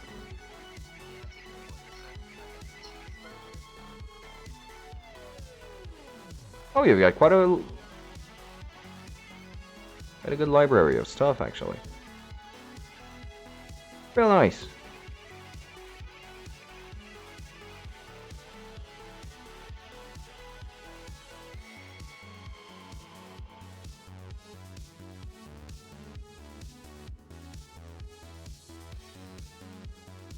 Well, one thing's for sure, you would have absolutely zero problems creating assets for your stream. That's something I've always been envious about digital artists. Yeah, sprinkle it. That you can actually create your own assets, like emotes and layouts and stuff like that. Something that I do not have the capacity to do. Are we done with this already? Can we move along with this guy? Think so. Yep. Yeah. All right, good.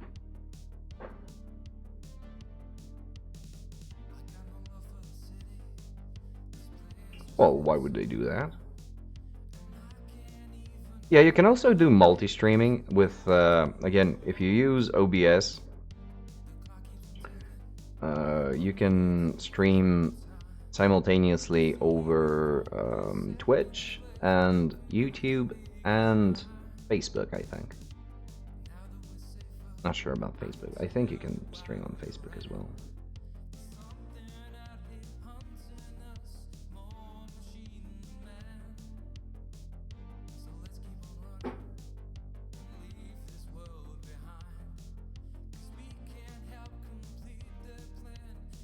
Pics from minis and use that as pics for Twitch. They wouldn't look good. Yeah. I haven't really painted anything that I would like to advertise so hard. Like, nothing that is so particularly striking or specific to a style that I'm doing or anything. But, I don't know. It's a thing. Not sure if they will look right. Maybe the tokens. Tokens might be cool. If I take some pictures and crop them the resolution that Twitch wants. Yeah, you're right. You're right. Yeah, actually getting some tokens. If I paint these tokens and I take some pictures of them, that'll be good. Like some reroll tokens or stuff. Ah, that's a cool idea. Nice. I'd have to look into that. Where the boys? Oh, just the one for now.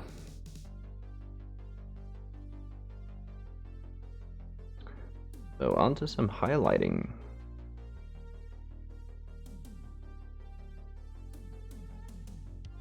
Start off with the gold. There's less of it, and it'll be quicker to do.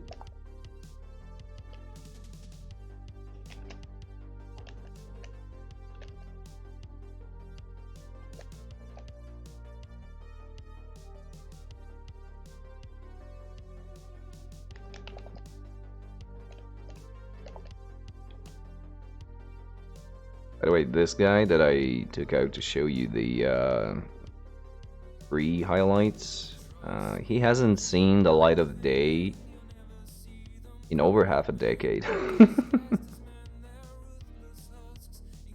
Which is why I keep my unpainted models in a box away from my sight.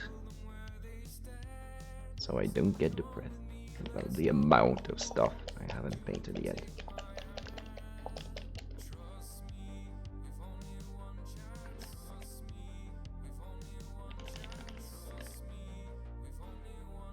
Yeah, so on the basing topic,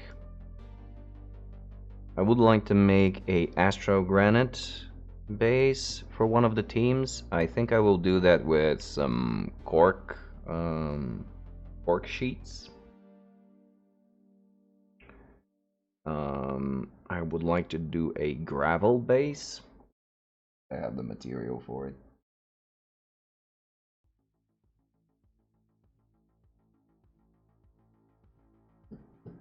And what else would I be able to pull off? Grass over gravel, which doesn't really make much sense now that I say it out loud.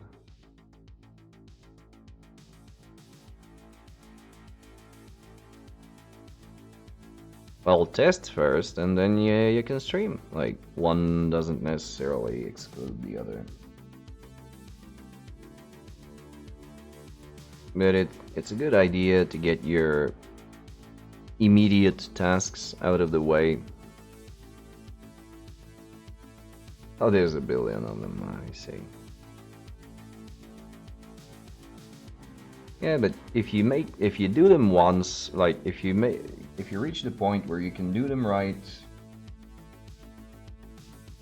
kind of a one-time thing, right?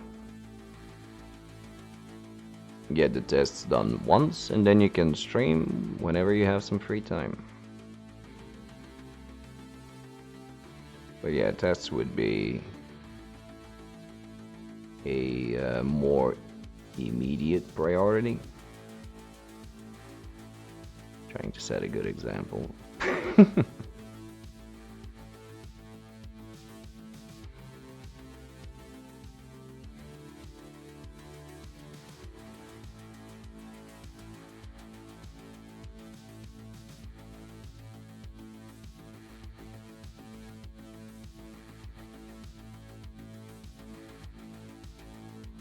Yeah, still. You get a chance to do them, do them. Because they're one and done, right?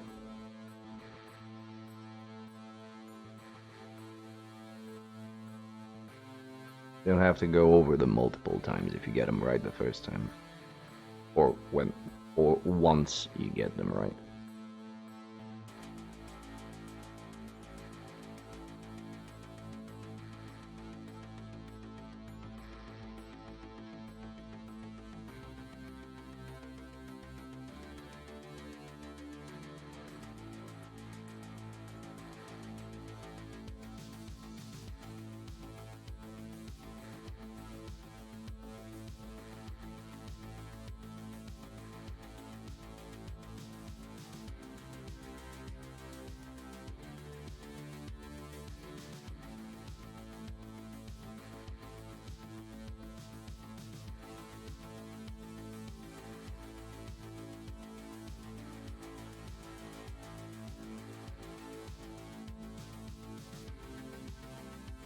Don't worry, even if it would be a bit of a delayed gratification, it would make sense later on.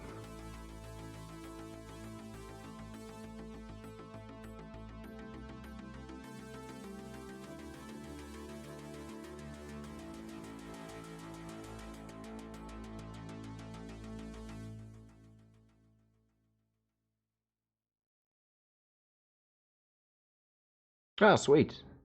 Alright. Yeah, they do look pretty okay. It's just I haven't tried them. Can't really recommend or condemn them. I have no idea. But for $5 a pop, like, well, like I said, I'm probably gonna get some for myself.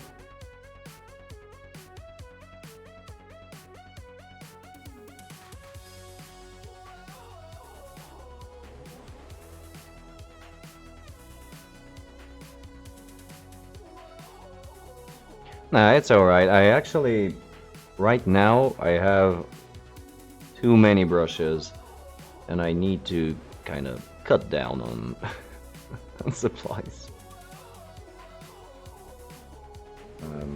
Or along the lines of something to keep in mind.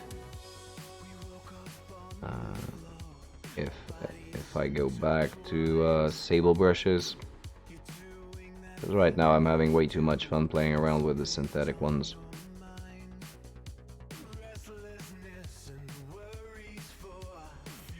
What do I do for fun? Well, I used to teach martial arts. But this year things kind of fell through a little bit. So that's not gonna happen. That would be illegal to tell. Oh, there are plenty of legal things I do for fun.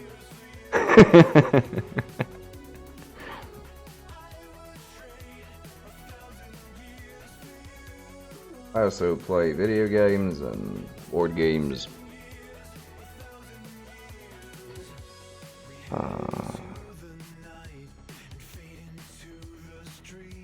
Watch some anime, some movies. Pretty much the usual stuff.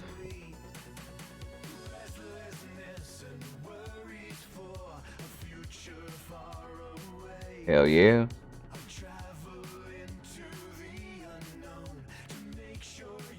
I'm one of them old otakus. From the olden days.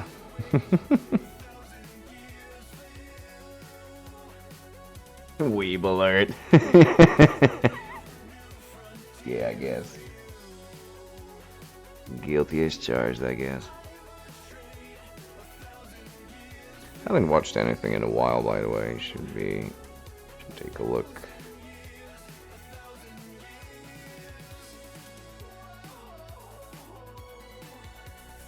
Yeah, actually, yeah. Let me write that down.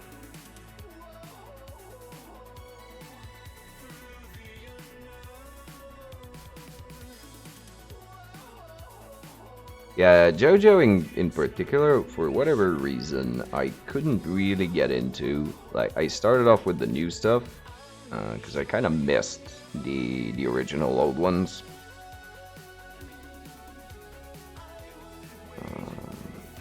Probably should go back and actually watch them. But it just kind of slipped.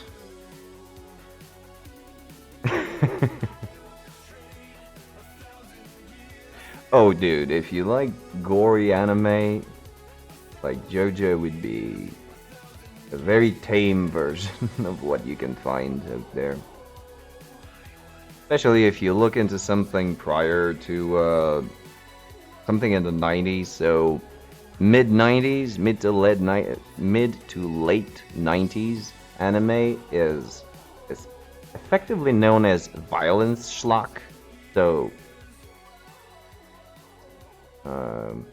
you can get some stuff out of there. What was I doing? Yeah.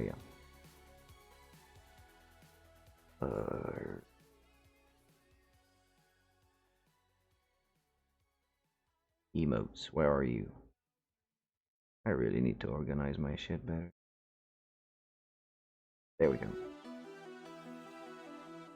What'd you say? So, Weeb or Weeb Alert for the emote? I think just Weeb would be.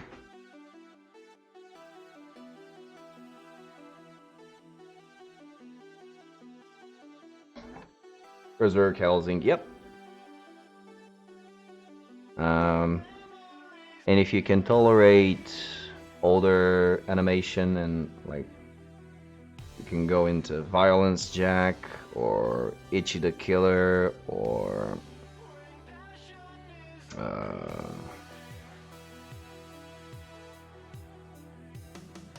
mean, you probably can't do wrong technically.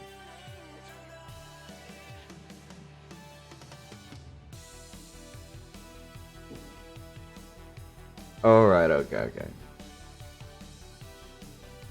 I think Mirai Nikki, I think, was a pretty violent one from the newer ones. Although by newer, it's again probably 5 years old by now. Ichi might be outside of the age limit. Yeah, I mean the animation, not the full motion picture. There's a OVA for Ichi.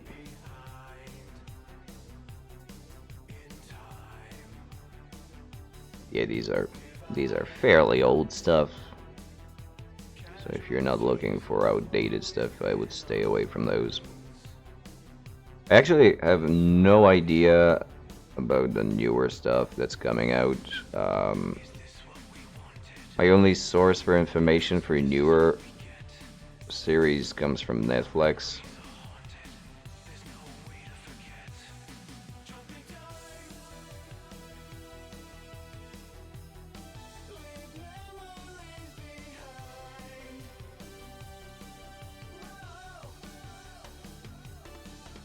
You know, that is how I actually met one of my best friends to date. Back in a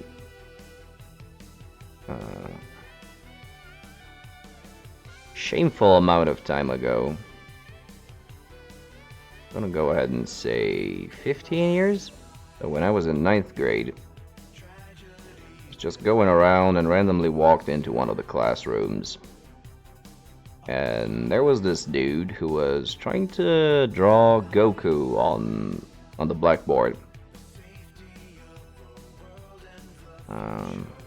And back in the day, that wasn't particularly known or widespread as you might think. I did recognize it. I did ask him if that's the thing, and one thing led to another, and 15 years later, we are still best buds. Of course, things have changed since then, like he has a wife and child, so we don't really get to see each other that often, but still.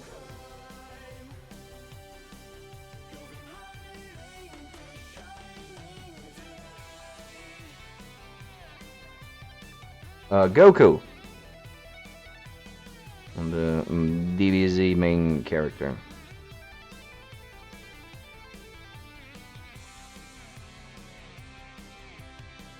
Because at the time JoJo Demon Slayer was popular in my school. Oh, okay. Yeah, it's cool now that there is so much more acceptance and so much more distribution and just visibility and accessibility for the medium. So I can tell you that did not used to be the case.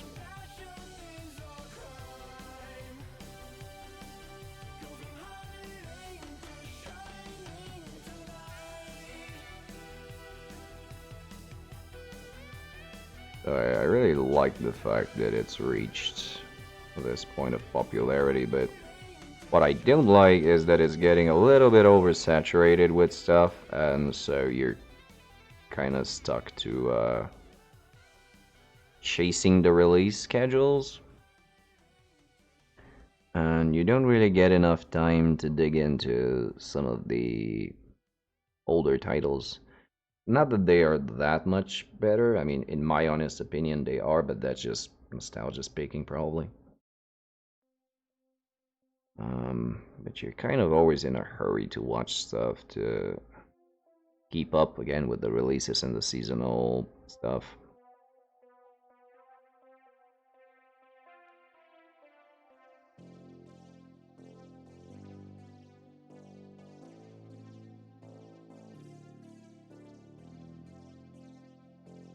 Well, that is a very unoriginal joke, honestly. Yeah, just to begin with.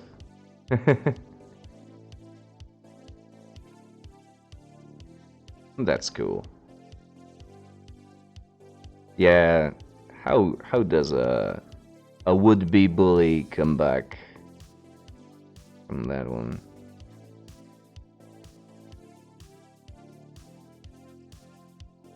And I know it might sound weird, but honestly, just pay them no mind.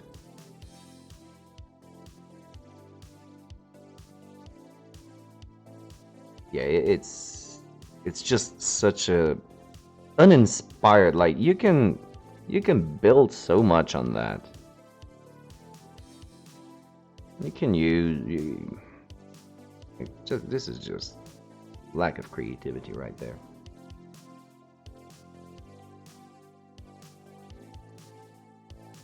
But either way, there will always be these guys that will try to ruin your day.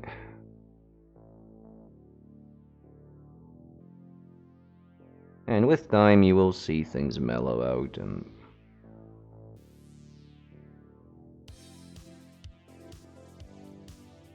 nobody would really even care.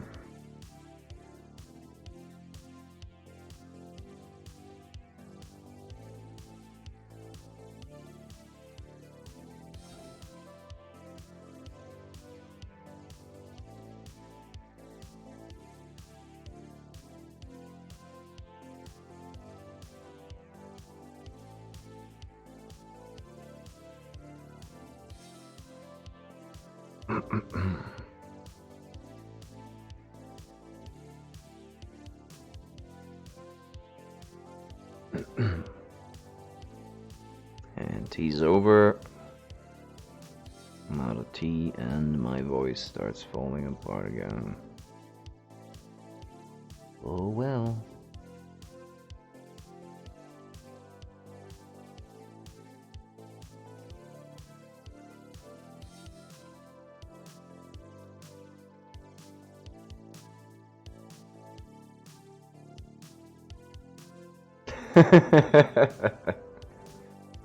Cool, dude.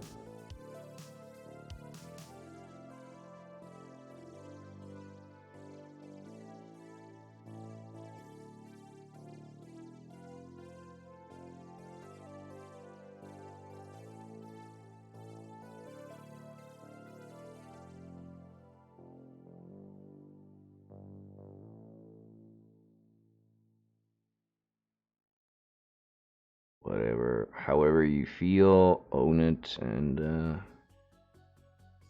let your flag fly.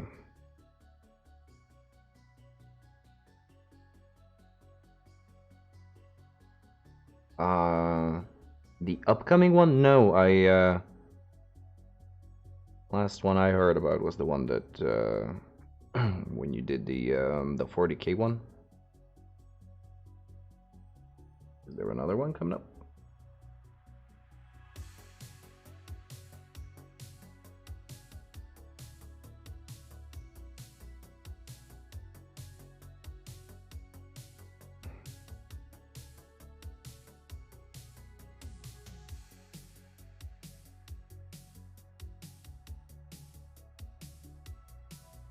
Next week. Oh, okay.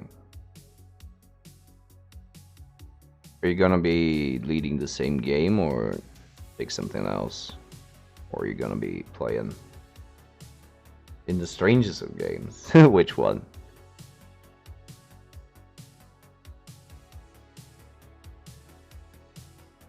That sounds interesting.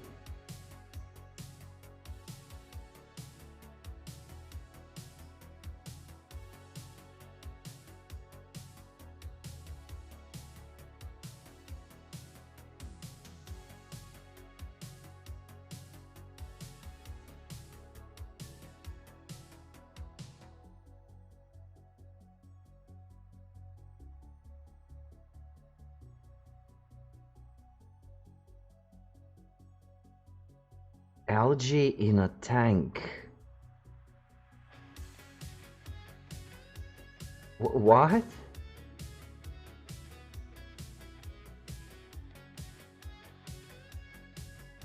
I have a memory of you talking about algae, but I think it was just about my water that I used the same cup over and over again.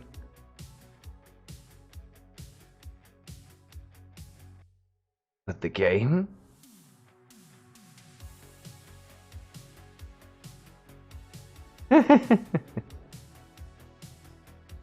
I agree. This sounds strange as hell.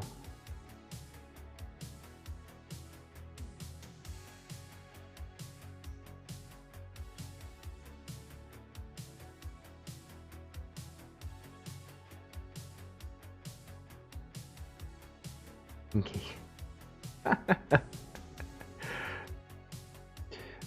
Did you check out Carry On?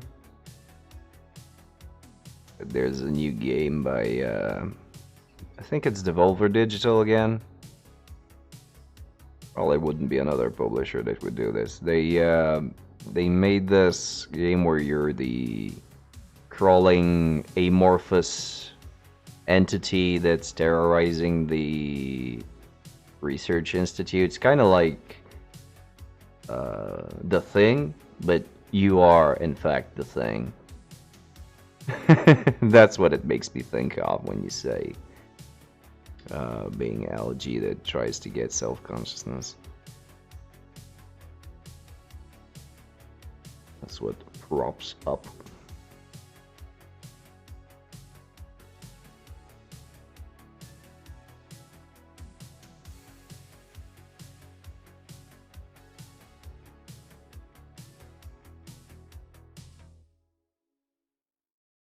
Oh, cool. Which one was it?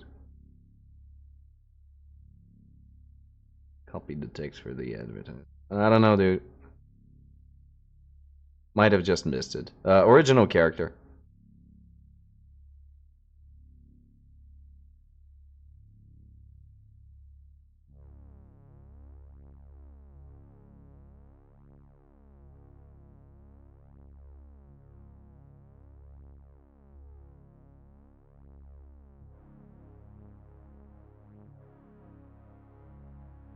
Ah, cool. I'll check it out in a moment.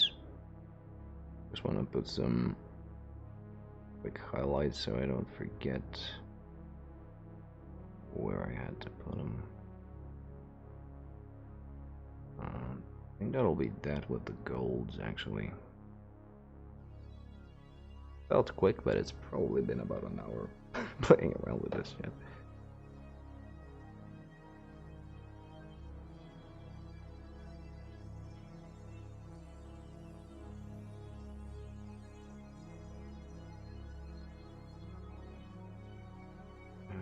What was the thing?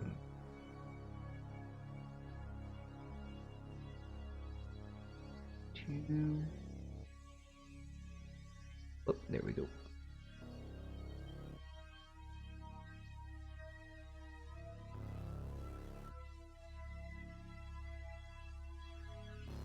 Oh, sweet. Has a bit of a Slenderman vibe, don't it? I like the Sin City graphic novel style, like with the splotchy red.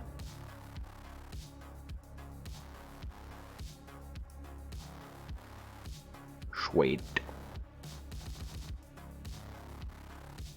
Also, yes. Okay, gotcha. Oh. Everything is creaking.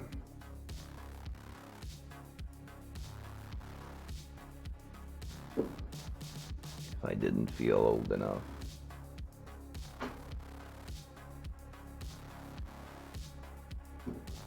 So on to silvers. I knew I forgot something.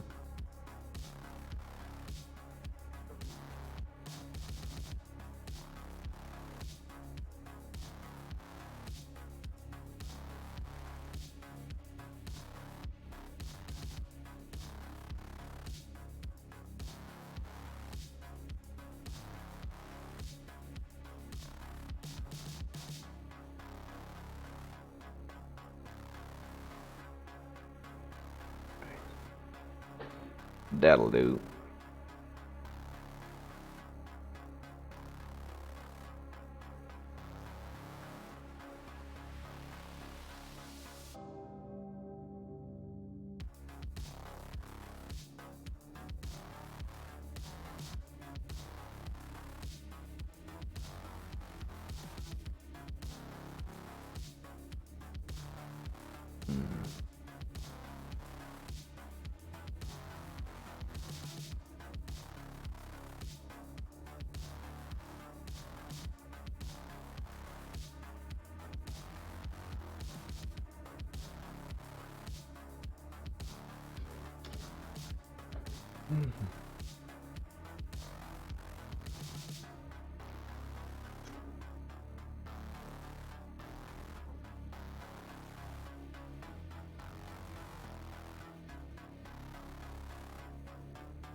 Right, so slowly, ever so slowly moving along.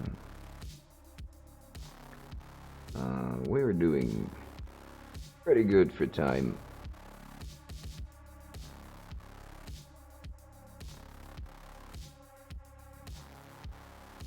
Oh, dude, seriously, don't worry about it.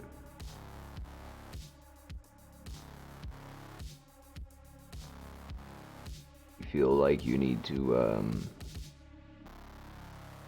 get some emotions out. Perfectly fine.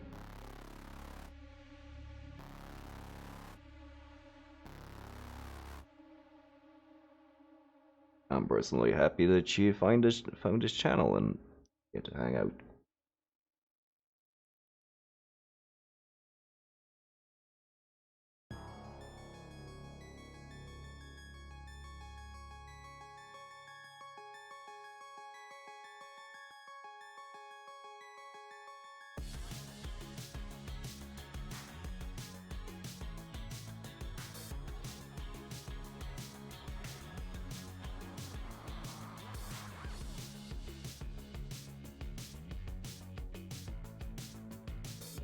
No problems on this side at all, don't you worry about that.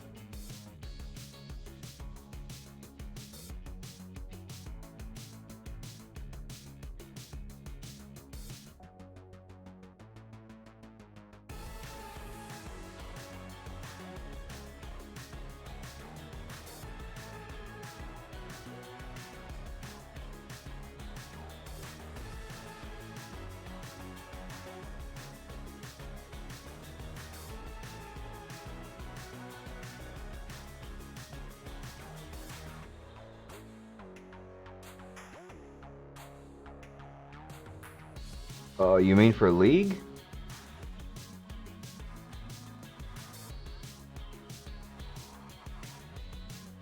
For League, no, that's okay. I'm thinking humans again. Unless, like, I need to see what other people will end up choosing for League for fun. I do want to play humans just because I like humans, and I want to see the halfling in play.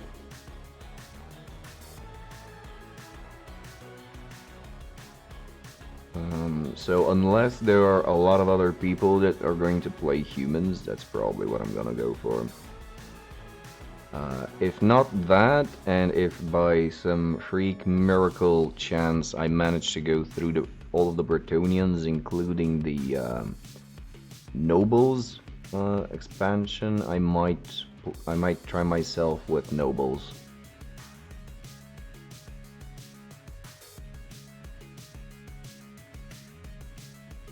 Kind of lean toward these teams for whatever reason. I would also like to play dwarves, but they're really not even built yet, so that's not something that's feasible. Darkies I've currently had my fill of. For the bodyguards, yeah, these guys. The yeomen are gonna be the bodyguards, and the knights are going to be the blitzers.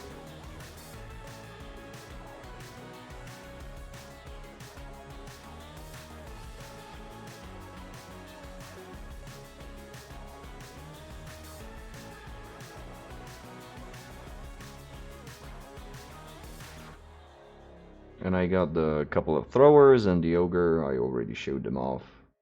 Yeah. Let me get them out.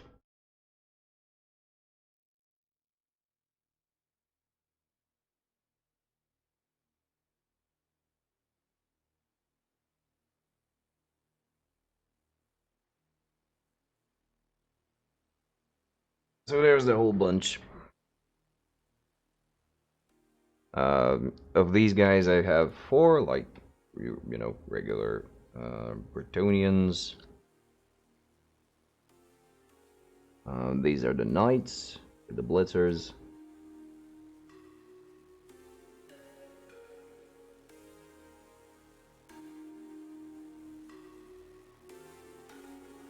And throwers you've already seen, but now I have them primed. Then there's the ogre.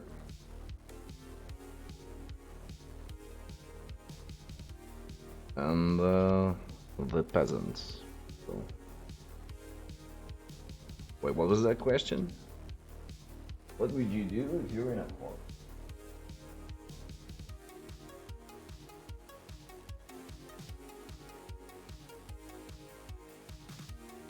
If you're in a horror movie, what would you do? You only have 2 options: be super smart but die, you get stabbed, or you get stabbed in the back, legs, still live. I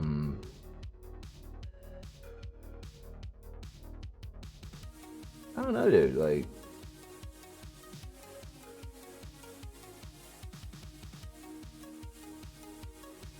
Exactly.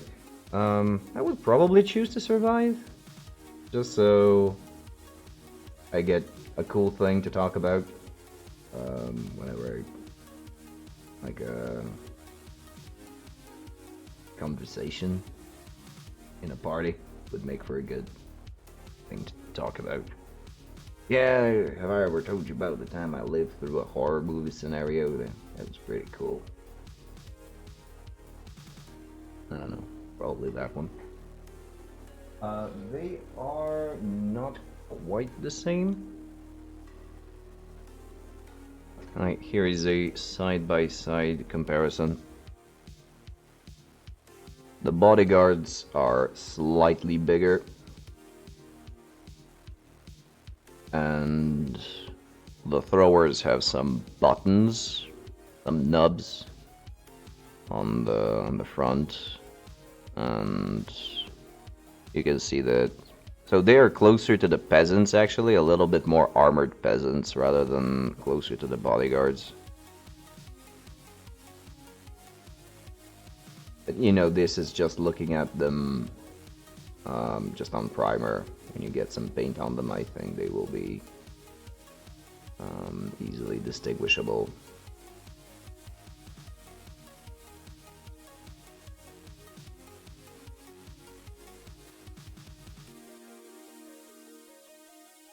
It is, yeah. And there was actually one where you played through an actual horror movie, but hell, what was that? It was for consoles. Oh man, and you play through the different characters. It was an actual like slasher thing. Damn, what was it called?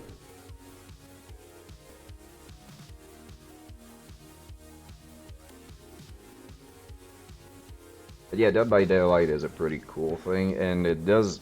I kind of like asymmetric multiplayer games, and it's pretty hard to get them right. Like there was it Evolve? I think Evolve tried it, where you were monster hunters, and the other guy played the monster.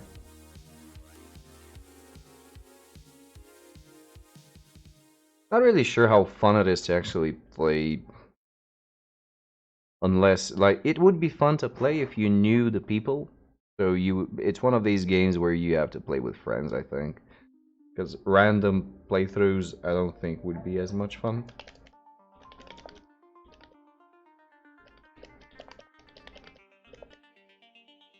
Oh yeah, I've seen some very neat uh, tactics being displayed, and it very much also depends on who the killer is, like what character are they playing. But some would lend themselves to being tricked easier than others. Like the new addition, I think, was Pyramid Head, and he's a bit hard to maneuver around because of his ranged abilities. But man, what was the name of that game that I'm thinking of? Help me out here again. And that one is really fun to watch through. It's kind of like one of these old interactive novels, but it's actually all acted out and animated and stuff.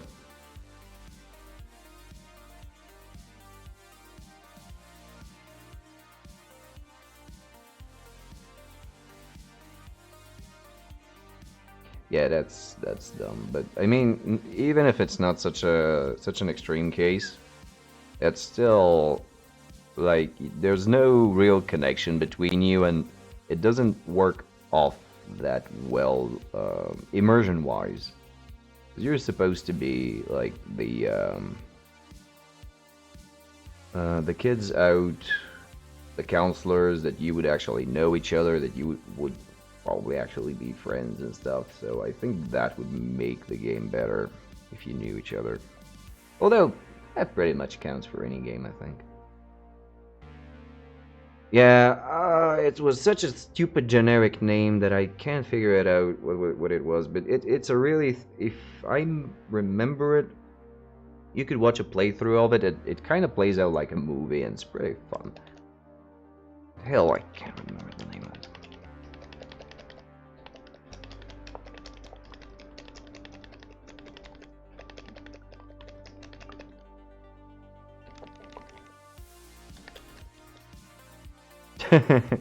Alright, so let me try and explain. It plays out pretty much like an interactive novel. It is fully animated though, and it was, again, teenagers in a horror movie context. Um, and you got to make choices for each of the characters and try to get them to live through the thing. And it was based on dialogue options more than actual play. I'm pretty sure it didn't get a PC release. Whatever. My brain is just a smudge of what it used to be.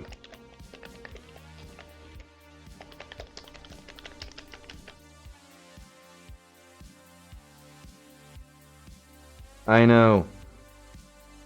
I know. That's why I stopped.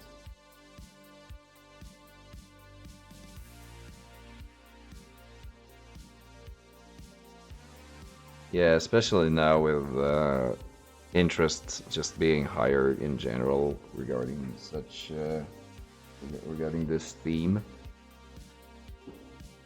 It really does not help.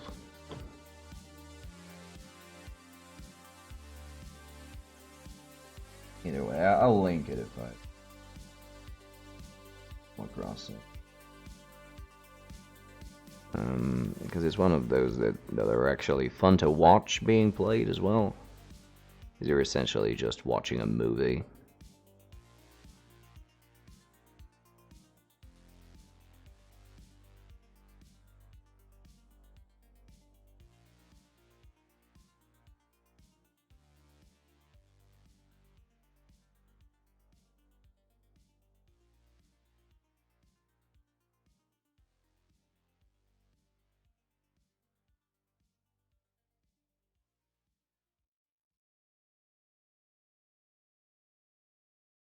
And yeah, the fact that is that the name was very generic as well. Anyway, forget about it. If I remember, I'll link it.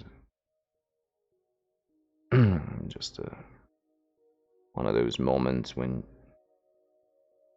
you get a brisk spark, like an image of a memory without any context to it.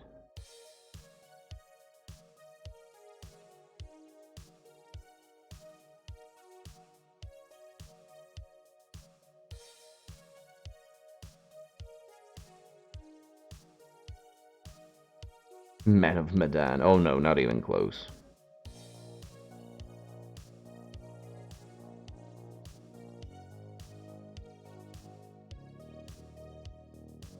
Well, the latest thing I tried was Hades, and I've had a lot of fun with it. Dark Pictures, Man of... No.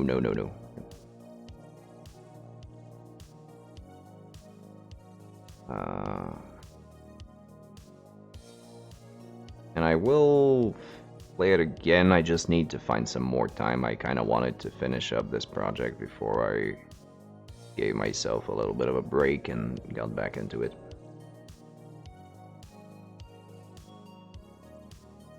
Okay. Yeah, also quite a bit of turn-based strategies and stuff, but honestly, recently I haven't played that much of anything. Like, I started replaying Darksiders, because they had these remastered editions. Kind of want to get through 1 and 2 so I can, with a clear conscience, get the 3rd one, maybe the 4th as well.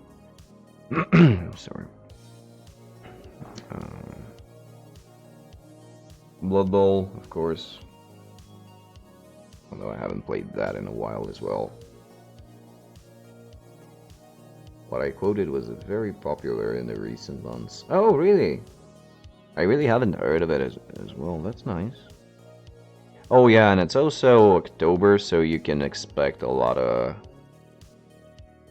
new creepy titles to come out. Yeah, XCOM.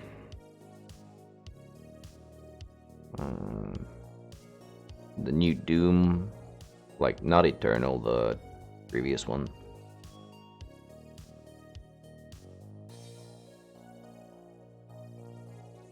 Like, loads of stuff, but nothing thirdly lately.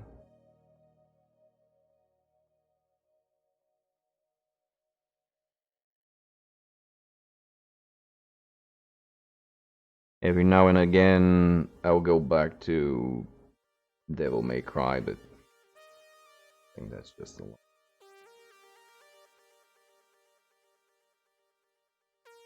Deadpool, Minecraft.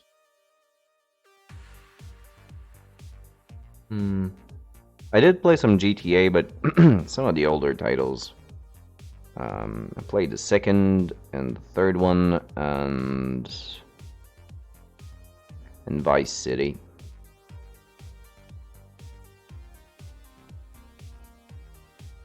Then I kind of got tired of the premise a little bit. And the GTA-like game that I ended up playing was Saints Row, the 3rd. I really enjoyed.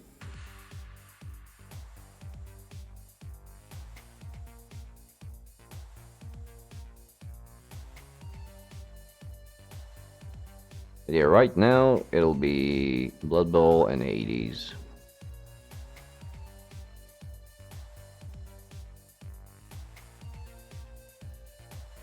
I really didn't want to get myself into roguelike, but here I am. I gotta say, it's fucking awesome. Really fun game. Even if it's roguelike.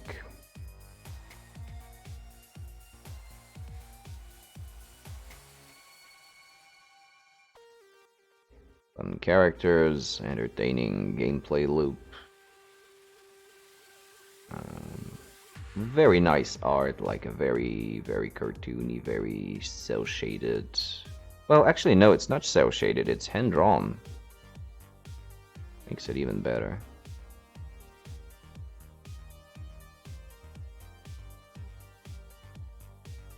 Supergiant games are always very pretty. And have a great soundtrack as well.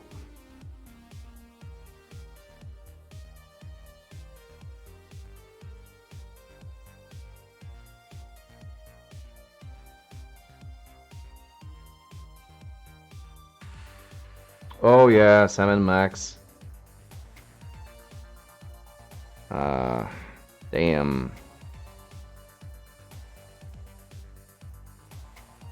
I've always wanted to play one of them, but they are these the crazy old quest-like games. Well, they are quest games. The point-and-click adventures where most of the things really don't make that much sense. Like, from that type, I've played The Curse of Monkey Island. And as much as I loved the game, the premise and everything, it was just very... not a fun game, like a game. Because it made no sense. Like, the solutions to the puzzles were really just click everything everywhere in any possible combination. Yeah. And then you pretty much have to, if you are on any sort of a time limit, you have to go for a walkthrough, and that just defeats the purpose. Green Fandango was kind of like this, but a little bit more sensible in what you had to do.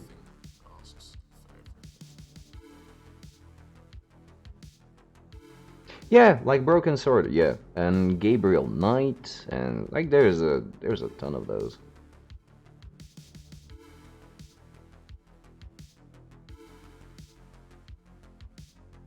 The old Sierra and LucasArts. I think Rent a Hero was one of the last of this kind of game. Yeah, you mentioned. I do have an old disc of it here.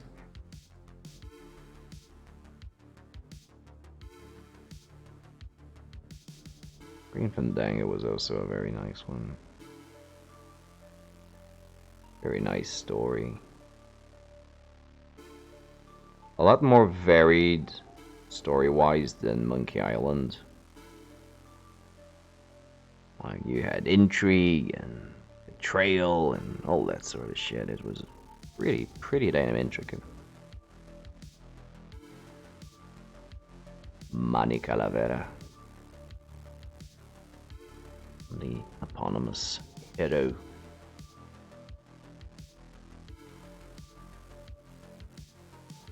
But in general, point and clicks, unless they make sense in their puzzles, are a bit shit to go through. Oh, Leisure Suit Larry, there's one.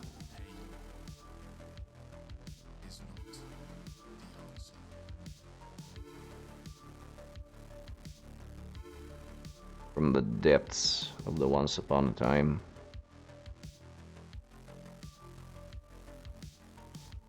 Yeah, because it's, for whatever reason, it's kind of made to be like that.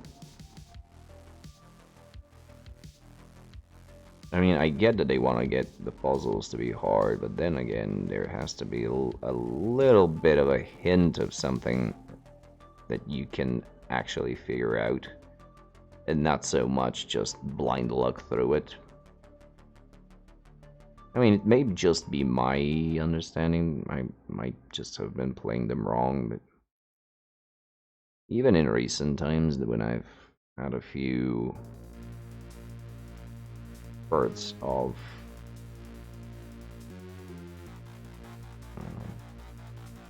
inspiration to give them another try, to revisit them, and it still didn't make any sense.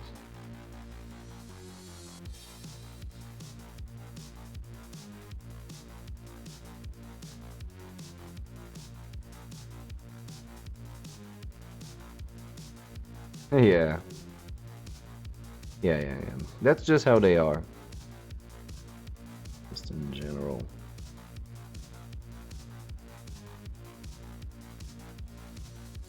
Which is a pity because some of them have real good humor, very in-depth story. You just can't enjoy any of it because of how it's built. But they definitely were a thing. I don't know what the actual alternative to that is today. I don't think they make any of them anymore. Loom, I like the name rings a bell. But I really,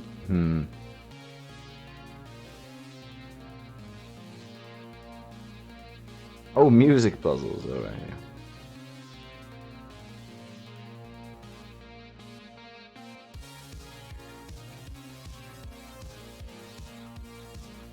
I remember there was one such in Curse of Monkey Island, but where you had to play a banjo. But it was more of a memory game, so one character plays a tune, and then you have to replay the exact same sequence of music, and that was actually doable because it was a matter of trial and error. But you knew what you had to do. It was listen, notice, and apply.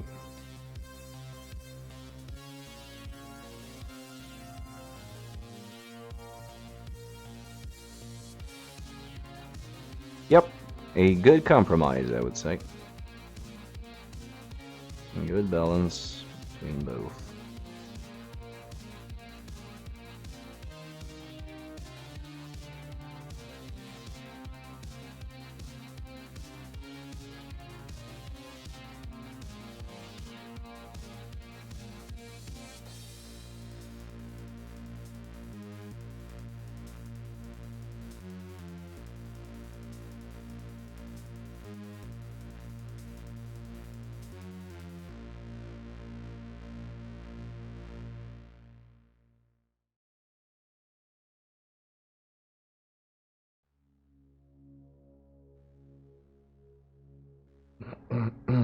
Like yin and yang.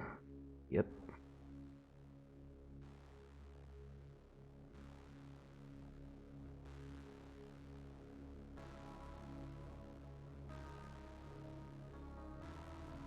Okay.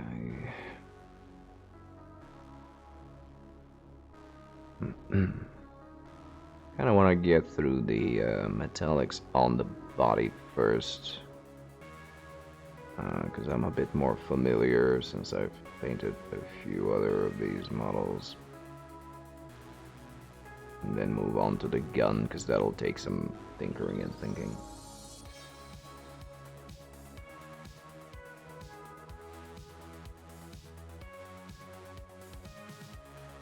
That's alright, man. And that should pretty much be the case everywhere, but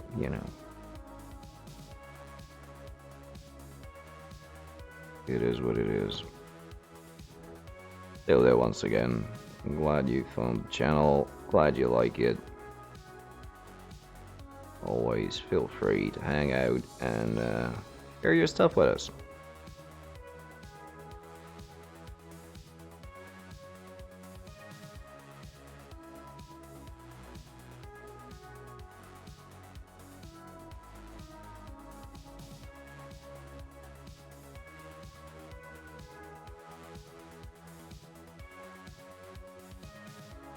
No, don't even think about that. Perfectly fine. I appreciate the company more.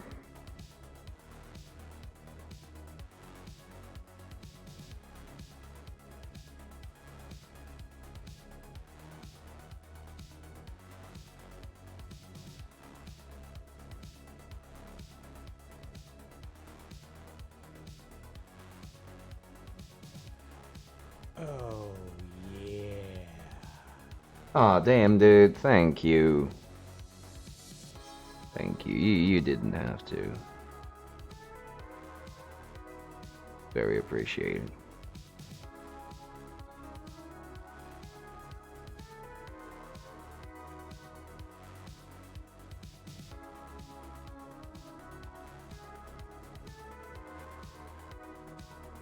Oh, thanks, Dr. Tentacle. That was a nice thing to do.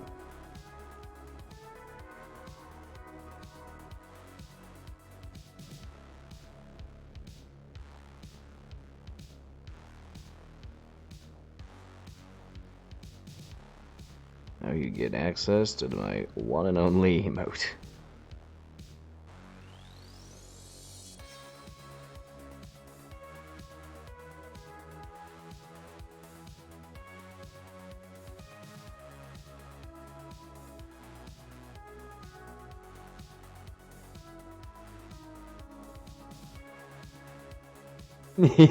What else would it be? uh, I don't know, coffee. I haven't made any other emotes yet, because I wanna unlock some more slots on tier 1. Oh yeah, there it is.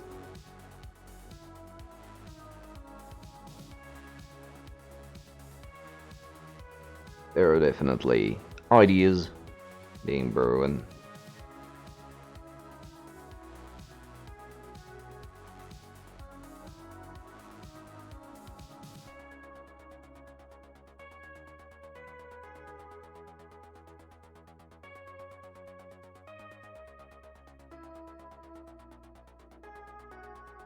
Still, many thanks to all of you.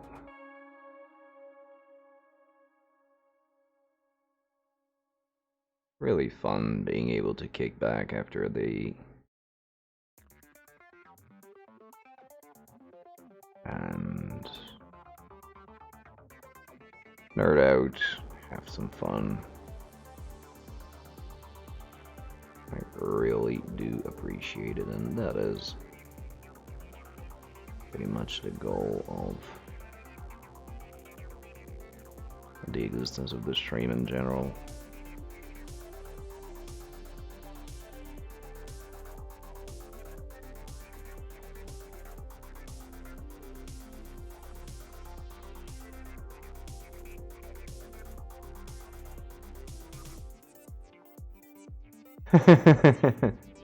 Thanks much.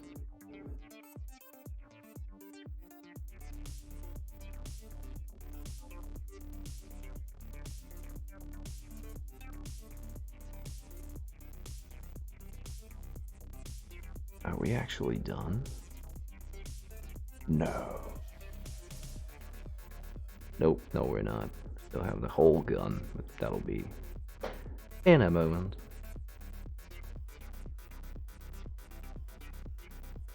The orange heart. Second one. Oh yeah. Oh. That's weird. Well, it's a Streamlabs add-in into a OBS. So it's expected to have some issues, but I don't see why. Odd.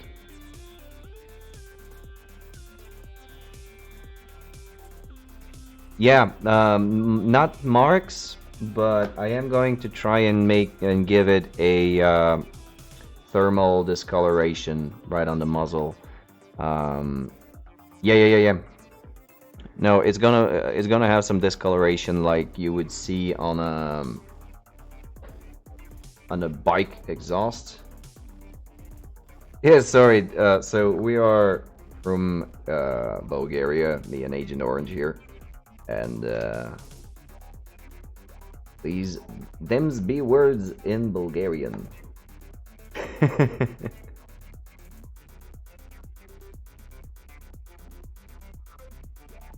No, no worries. Also, it came out completely understandable. So the goal for the muzzle will be I will give it some blues and a little bit of sepia, and it'll look like it's been like thermal discoloration. It's kind of like an exhaust on a motorbike, which you'd see, where it gets some yellows and blues and purples, you know.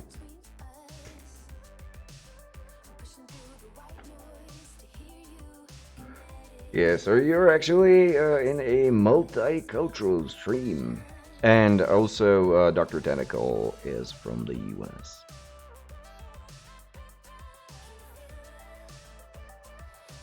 Well, for real, why not?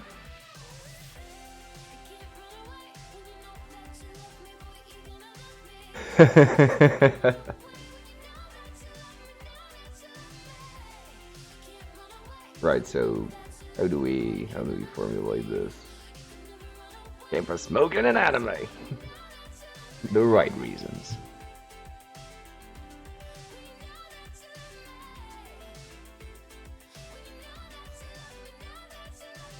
And we are currently fulfilling at least 50% of that, so what you get.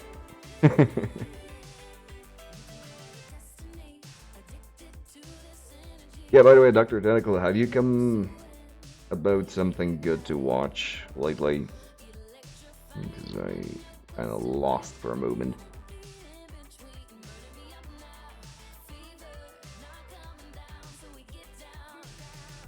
IQ.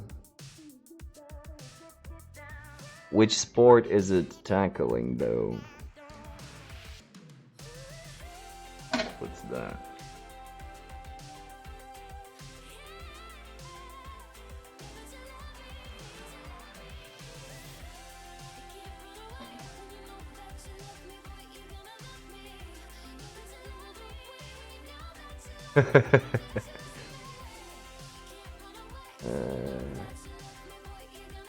Volleyball. Don't recall seeing another volleyball one. There was a very old basketball one.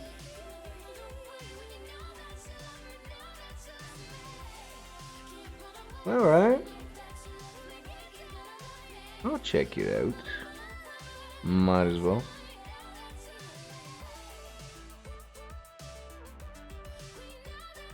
Wait, it has 1, 2, 3, 4 full motion pictures?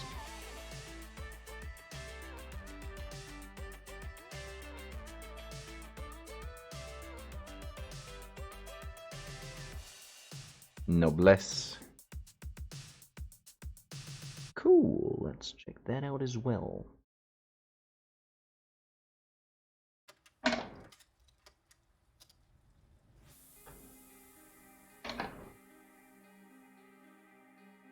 Oh yeah, I think that'll be probably the first thing I go to.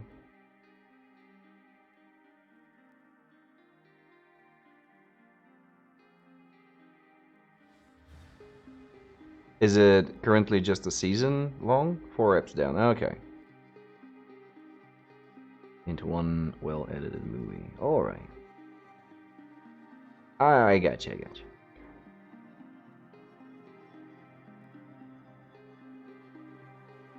Yeah, 13 episodes. Okay.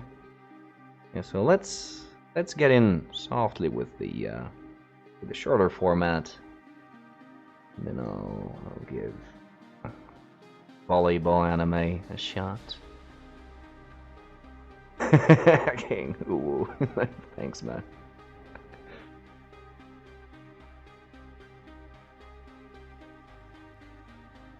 Alrighty, thanks again for dropping in. Pleasure as always, and have a lovely rest of your evening. I'll be on for about maybe an hour more or so.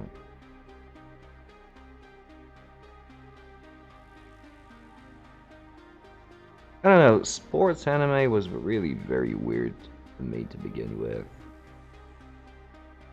But then again, I haven't really given it a sincere shot.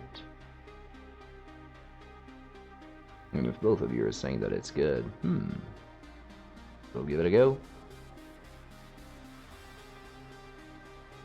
I think last thing I watched was Beelzebubs. Yeah, it's a little particular, I think. But maybe it's an acquired taste. Let's try it. I'm down to try it. But I will watch my the fighting one. Yeah, Ice Shield I've heard. Was it something for? Was it hockey? What was Ice Shield 21? Goddammit. Ah, football. Okay.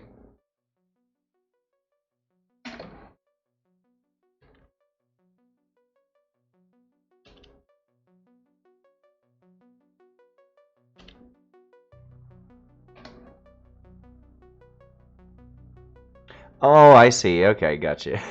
I get the wing. It's hand egg.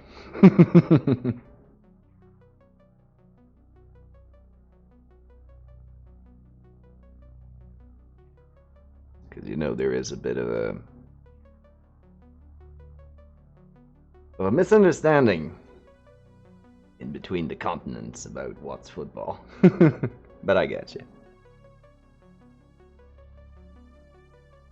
I would love to see some Blood Bowl shorts being filmed. American football, damn right. That clears up any ambiguity.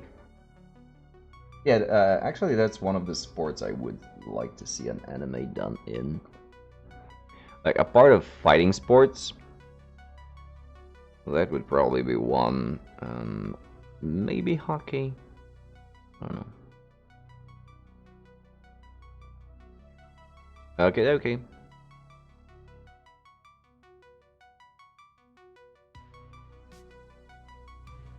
Yeah, I haven't been watching much of anything lately. Mostly streams and YouTube stuff.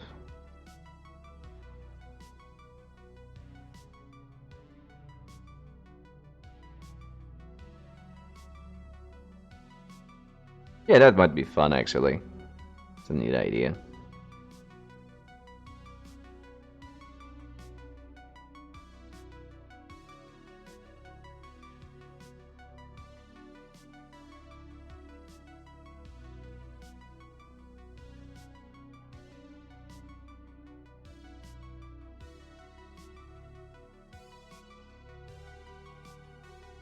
Doodles before class. Sounds fun. I used to love to doodle.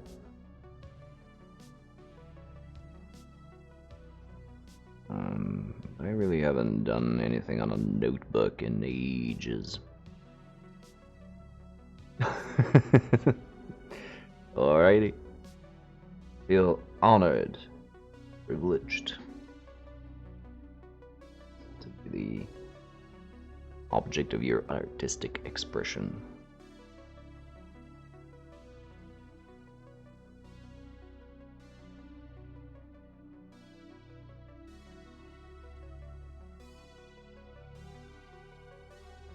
No, not at all. Don't listen to him.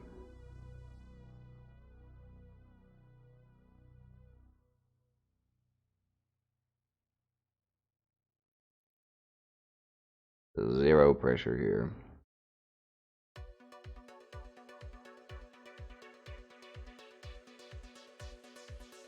Well, considering how I look in real life, if you were to draw me realistic, it'll probably be a chibi cartoony thing, because I have some very exaggerated features anyway.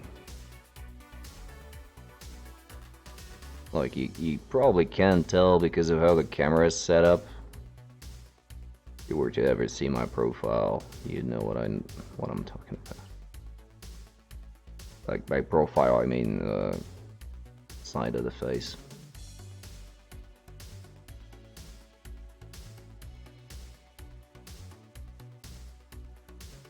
Link that picture, BB. Oh yeah, for sure.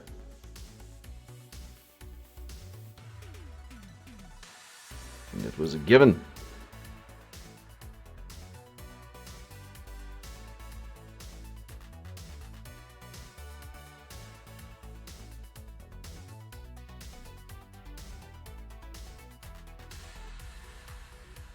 Alrighty.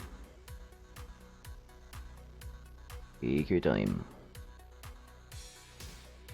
I'm very much seated. I am painting very slowly as well, so I am the last person on earth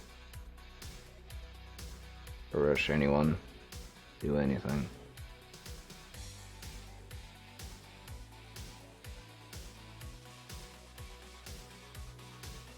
I am getting along, by the way. I'm getting stuff done, just not really quickly.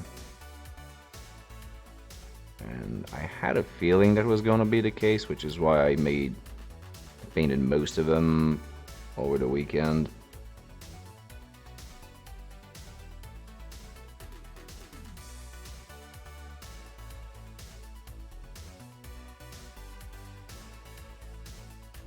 I really want to be done with this project now.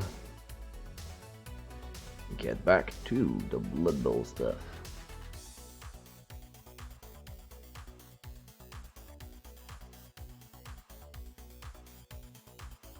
If in the meanwhile we actually manage to get a game of Necromunda in, and I will be ready. Kinda, because I still don't really know the rules, but still.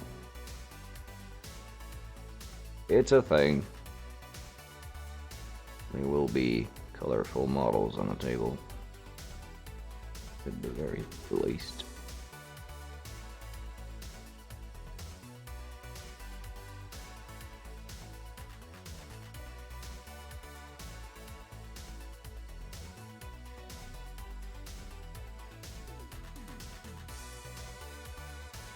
I also finally got a hold of some ink.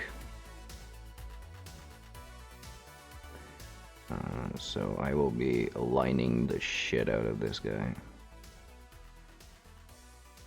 And like,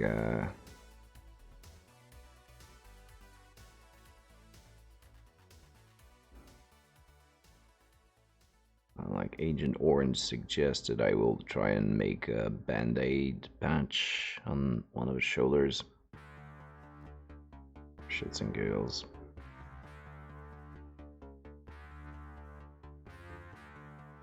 Worst case, it'll come off as a tattoo or something.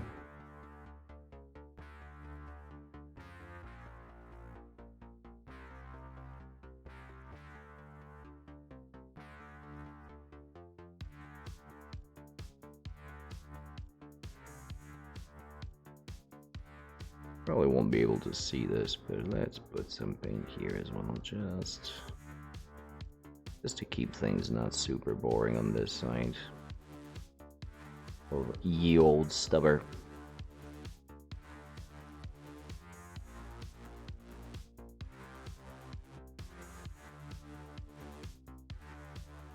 Doesn't look much different on camera, but there's a little bit of a color gradient to him.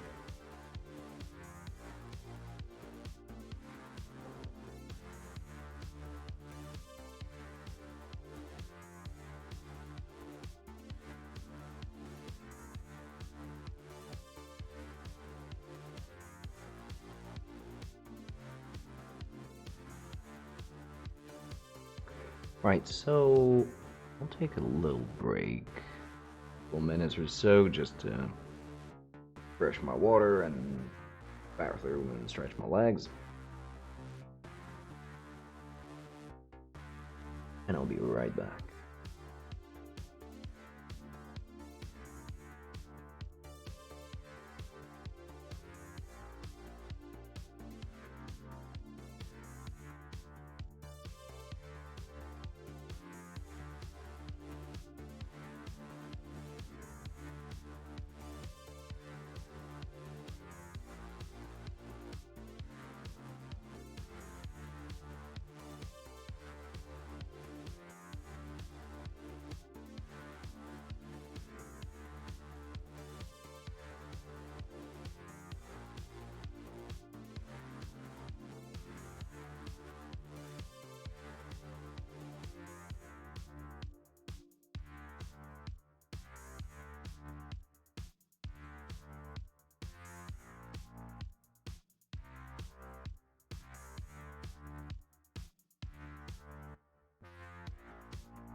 And I'm back.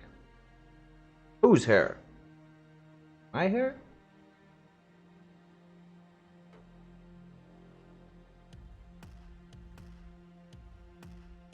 Black. Thing. You can see. And a very deep brown.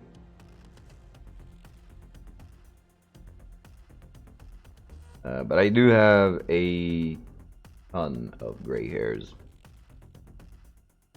Interestingly enough, I've had them since I was 16. Don't know what that means, but there's a bit of trivia for you.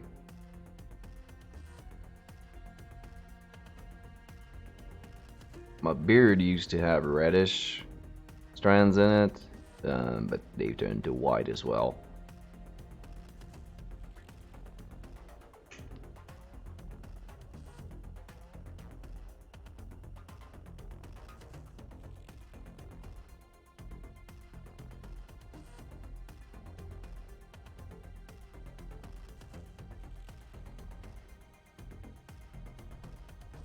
Wait.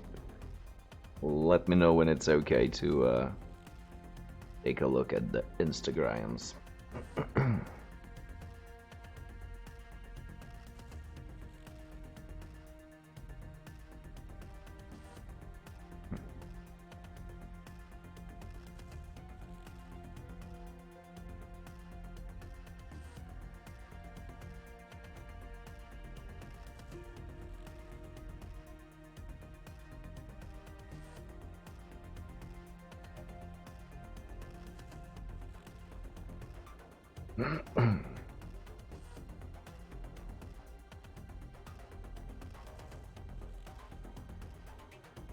While on this side of the table, I think I'm gonna do some. Oh wait, I forgot some stuff.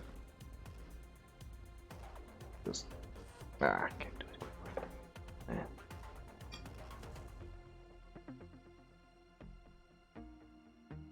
I always forget the base.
Alrighty, no problem. If you like to, you can post it on Discord.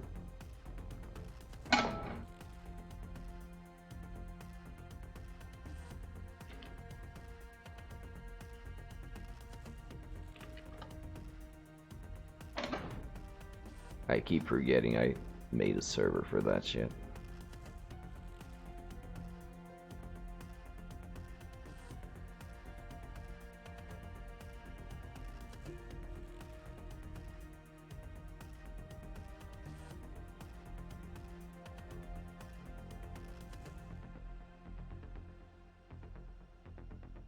Oh, thanks, Ryan. Oh, that's awesome.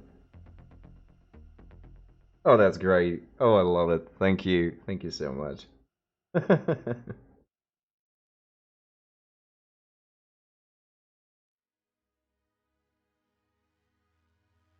Oh, that's great. Oh, yeah, that's an emote.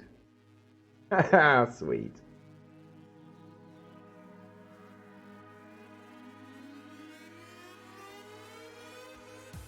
Thanks, bunches. I love it. Yeah, absolutely. Yeah, it's on my phone.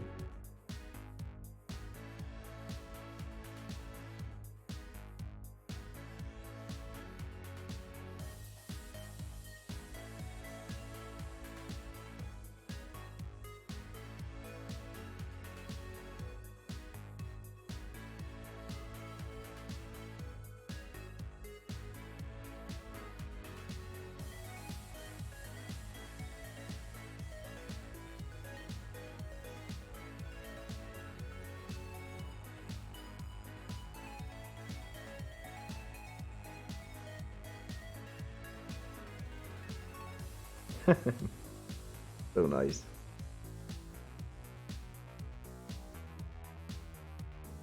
I think that's the first time anyone's ever drawn me, actually.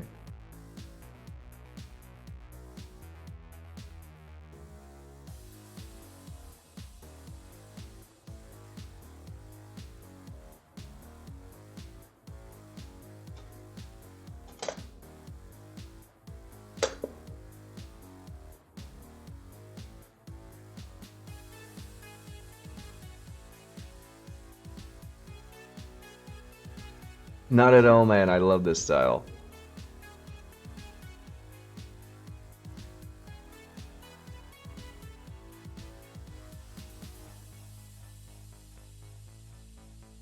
Really quirky and fun. We need more of that.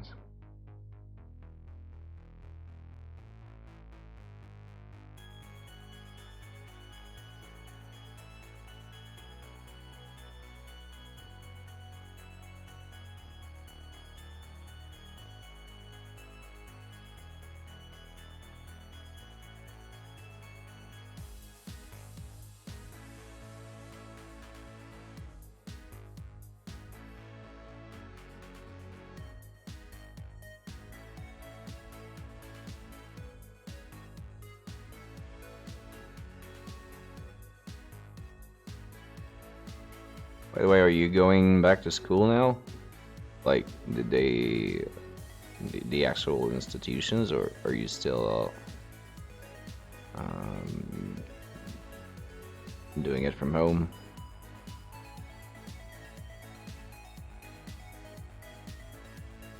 Oh, you're homeschooled to begin with. Okay.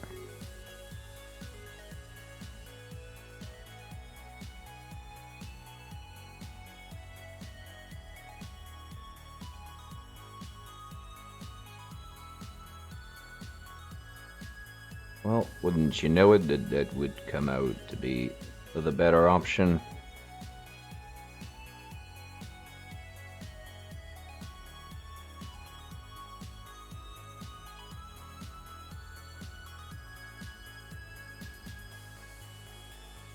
So art school happens to be something that you additionally go to? I thought art class was like a part of the school curriculum.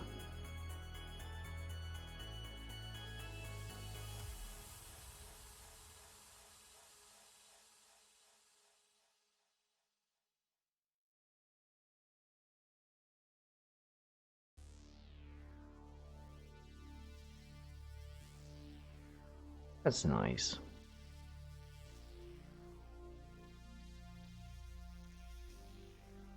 On many, many years ago.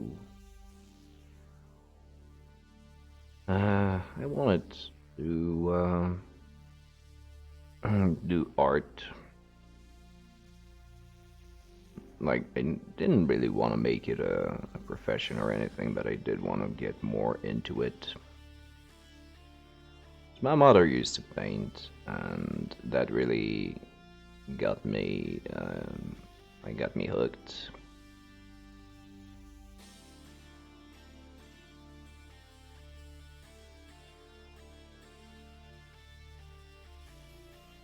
But the boring realities. Where did I do something different direction?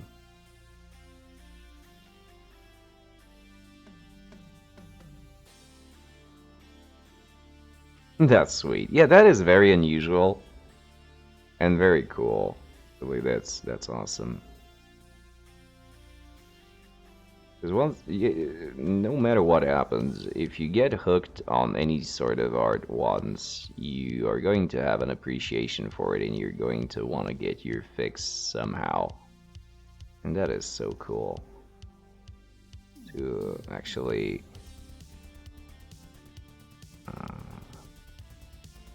find it in anime.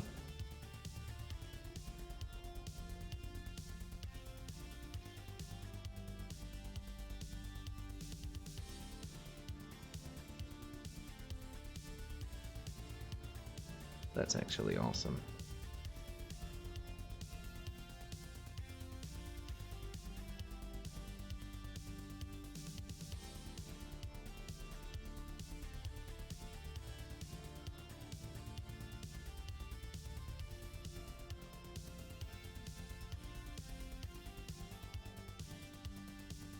Wow!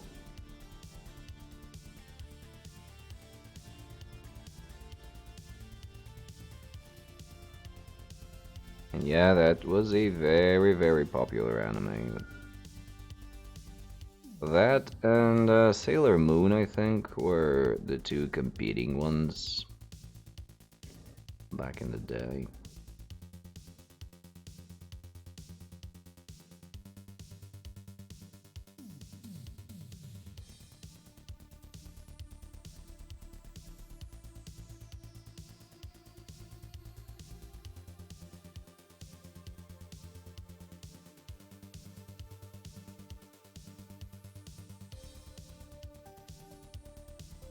And like I said, it's through DBZ that I, well, technically we knew each other before, but that was the thing that sparked a decade-and-a-half long friendship, so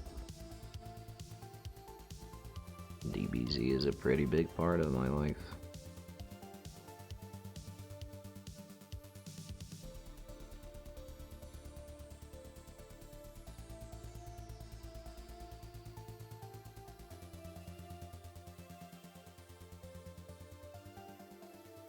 Spirited Away, yeah. Spirited Away is a classic. Howl's Moving Castle.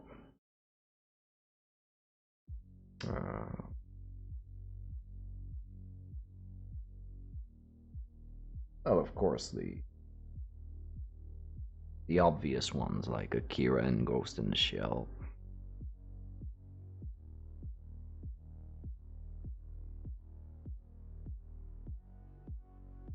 Are monumental for popularizing the genres outside of Japan.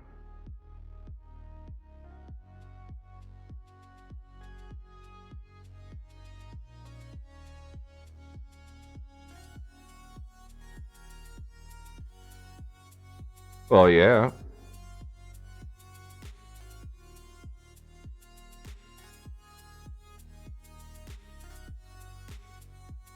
Only your sworn duty to try and get as many people into it as possible.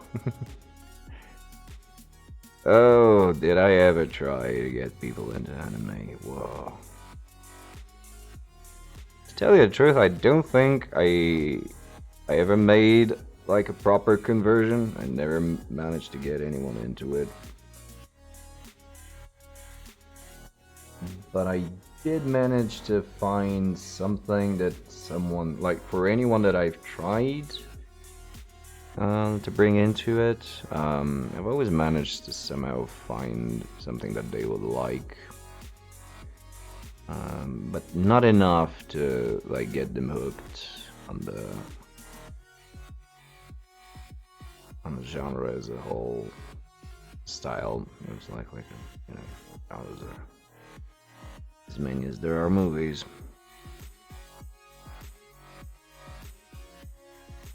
Oh, sweet. Oh, that's so sweet. Oh, man. It's such a warm... It gives me such a warm feeling.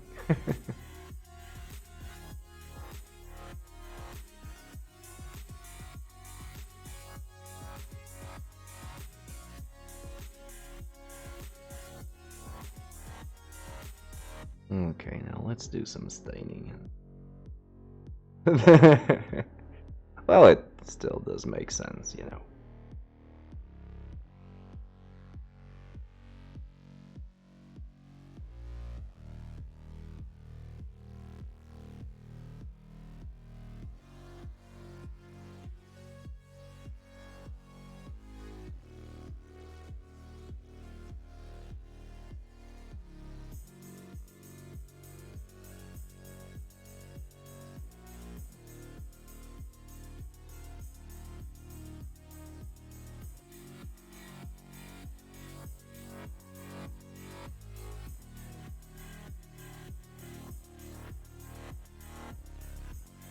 So, that sounds awesome.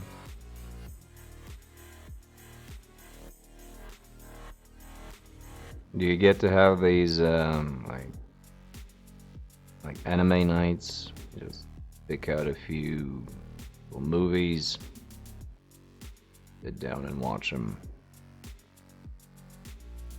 That might be a fun family thing to do.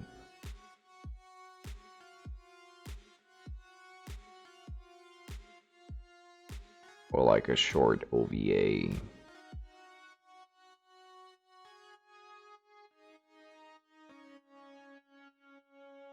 Like they can show you some of the older ones, you can show them some of the newer ones. Could be a little bit of an exchange.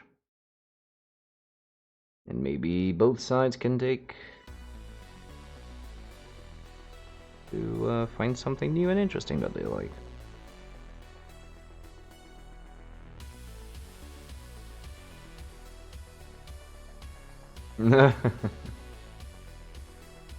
Yeah, I suppose, like, JoJo is a very particular example. Like I said, I tried it with the new stuff, with the Netflix version.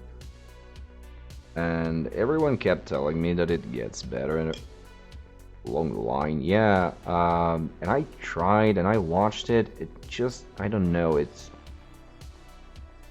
And because of the format, like, being a little bit longer than standard, I honestly just couldn't keep up the inertia to get to the point where it's supposedly getting to be real good. It wasn't bad in any way. It just didn't grab me the way I was expecting it to do it. But then again, I started it based on all the hype that was around it. And so maybe I went in with much higher expectations.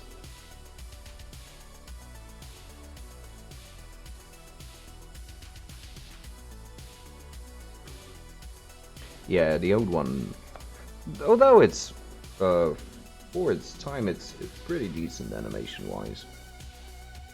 Yeah, I should give it another shot maybe at some point. I don't know, but there is always an argument to be said about giving it a true long chance, because I always give Trigun as an example. It started off way too goofy for me. It was something that at the time I remember associating with the first episodes I would associate with something like Hong Kong Phooey or something. I don't know if you even know what Hong Kong Phooey is, but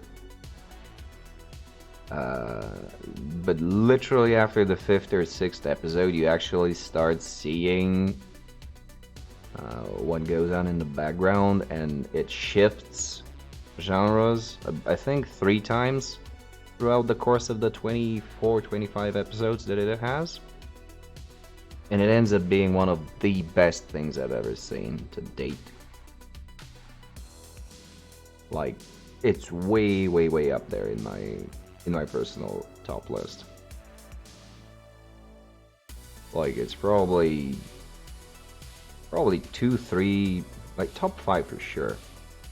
Tecmo-wise, Trigun, naturally Cowboy Bebop, and the more obscure bullshit that it's definitely up there. Before going fusion, Hitman Reborn. No, I'm thinking of something else. I'm thinking of The Angel, I think. Because there were a few, like there was the one that was like a cat that was reborn. There were a few that came out in a relatively close time window, that had kind of similar subjects, and in my mind it's a bit of a complete mess.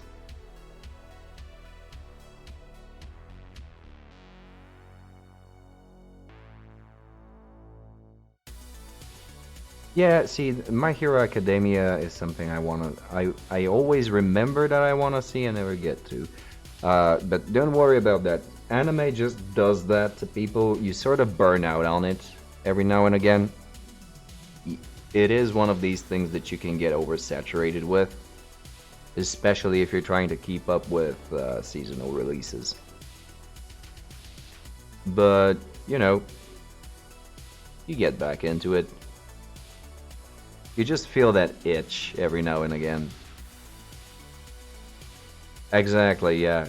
The formulaic aspect of it, and the large saturation that you get of it, you kind of start looking for those little things that are different, not necessarily good, but just different from the majority of what you watch, and it kind of wears you out a little bit thinner.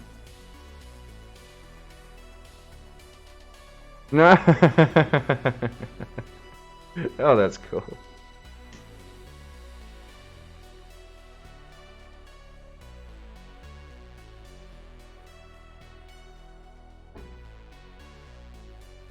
Yeah.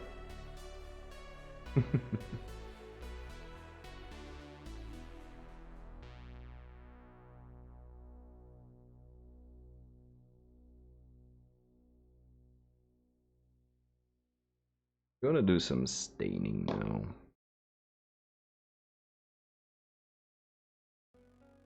Come on, class.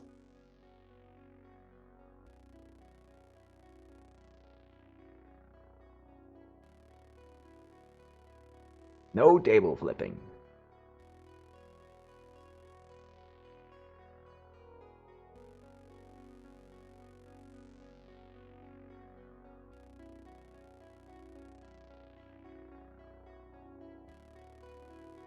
Yeah, see that?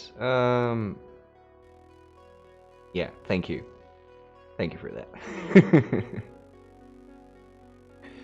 The way that the current music emblem is displayed, that is kind of the colors I was going for the hair on this dude, but I just could not get that level of vibrancy. I think it's just that it wasn't a particularly saturated paint to begin with.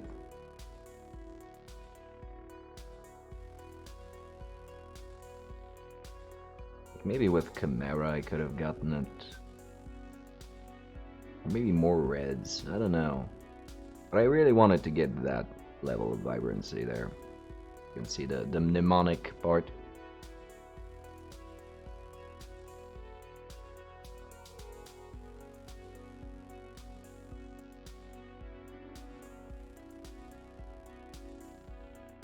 But anyway, try again on another model.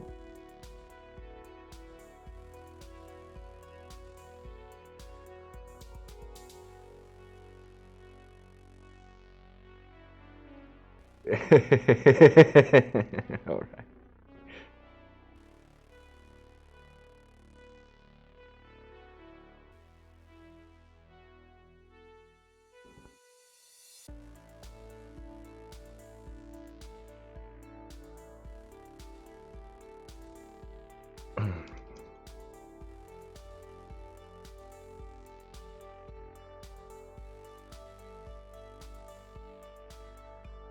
I'm gonna start off with some Seraphim Sepia wash.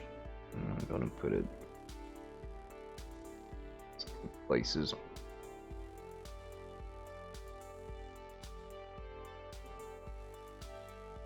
Fair enough, I guess. Reminds me of the very cartoony way where in Enter the Gungeon you'd flip tables. Take cover behind.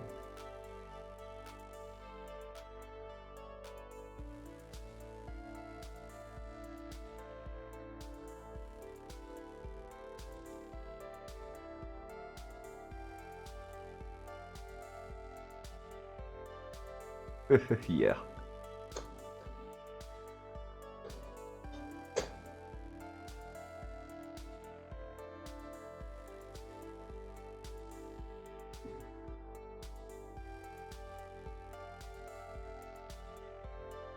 Alright, let's get some quick staining done, and then I will be off, because right now, it's about... Ah, hugs to you as well. Hugs are important.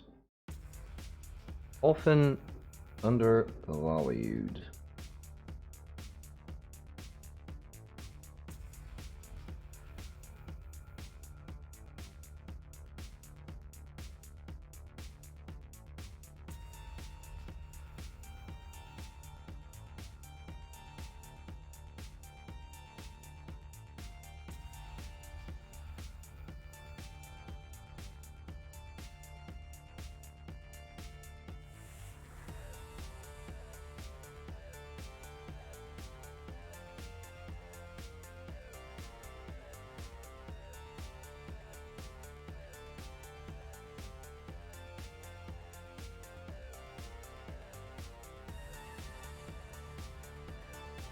So what I was trying to say,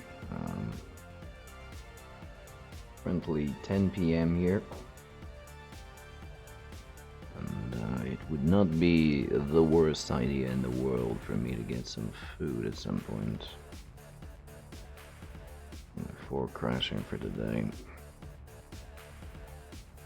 I am in a bit of a pickle work-wise. Smoking. There goes that. Moot. Nah, I just... Yeah, I know, sorry. Just sooner or later, it all revolves back to it. Out of this very abrupt grounding that you get when you realize that you're at the time of the week where you are, but yeah, we'll get there when we get there.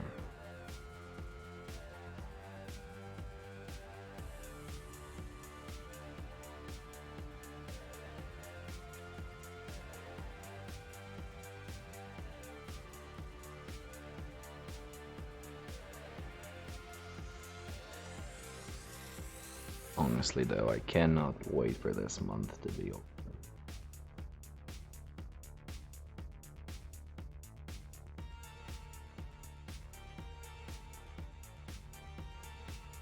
Such a relief. I'll actually get some time off.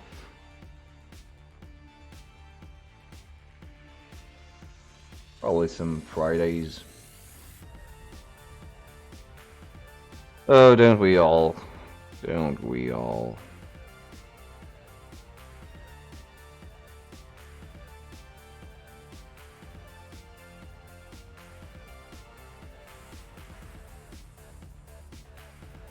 Although the matter of the fact is that that is not the most healthy way to go about it. But I completely understand, and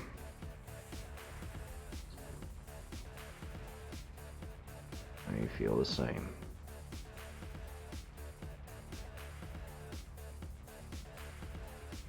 Well, it's more than 3/4 of the way through, so you're not gonna have to wait too long. We'll get another one with its own share of stuff. Maybe good, maybe bad. Who knows, we'll see.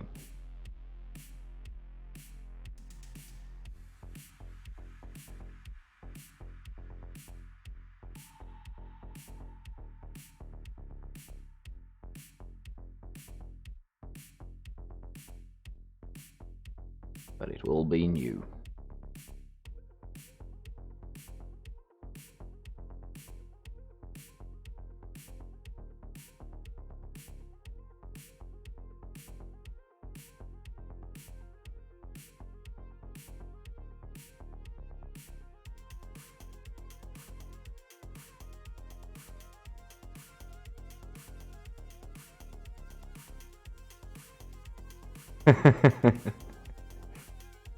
Alright, thanks bunch.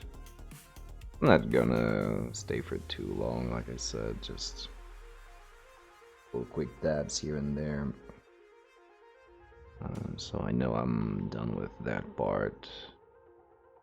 And then next stream I'll probably blackline and put some more staining here and there and be done with this, duders.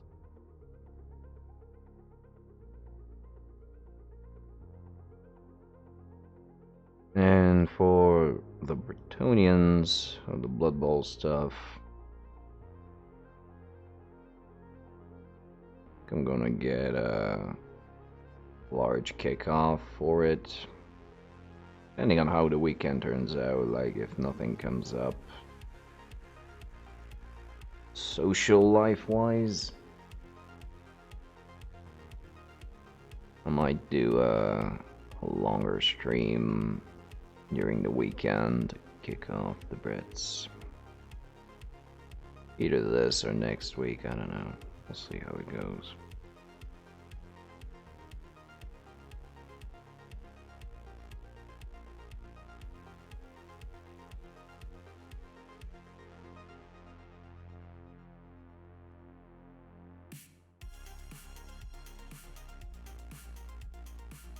There will be a lot of batch painting for that project.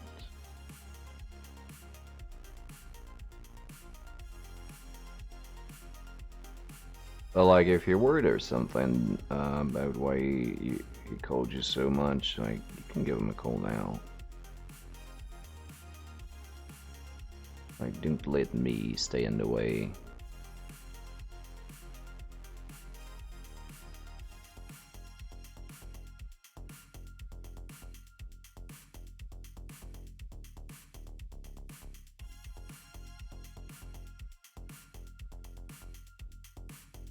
Alrighty. Appreciate it.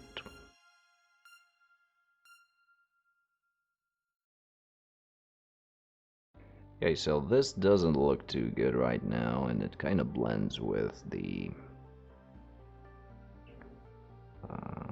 gold. But the idea is to give it a little color variation, and now that I will come back in with a blue wash, put in some more,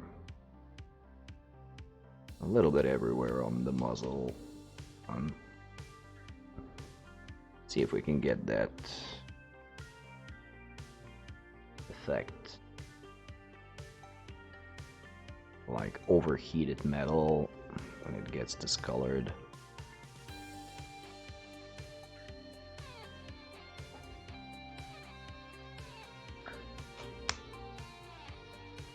I don't think that would be the best way to do it, but definitely quick.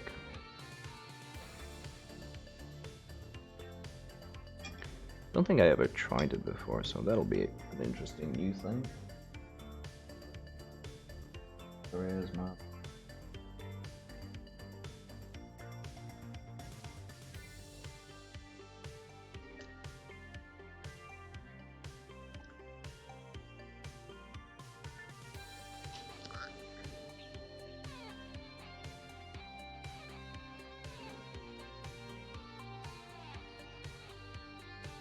So how's this supposed to go? I have no idea, so I'll just randomly.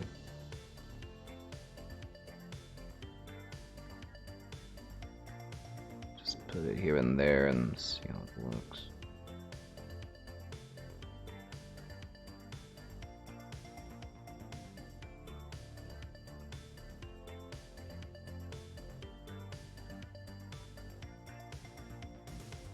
That kind of gets the point across.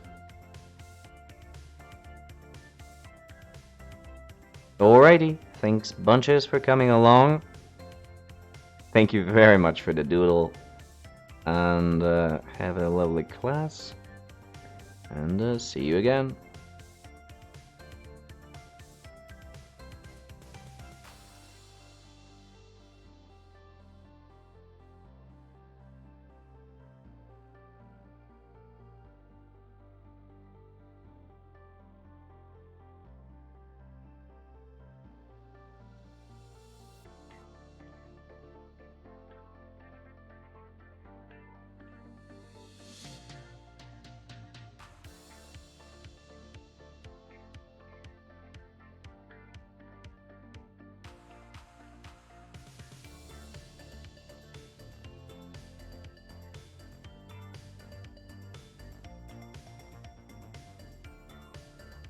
I'm literally randomly staining over the sepia.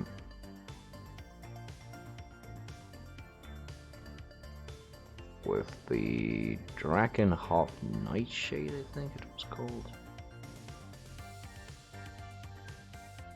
I think it gets the point across.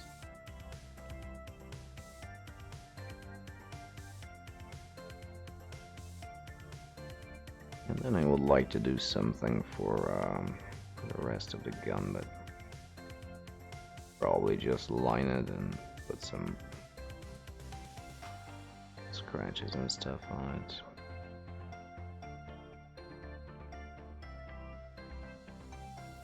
That's my go-to for everything, just put scratches on it, but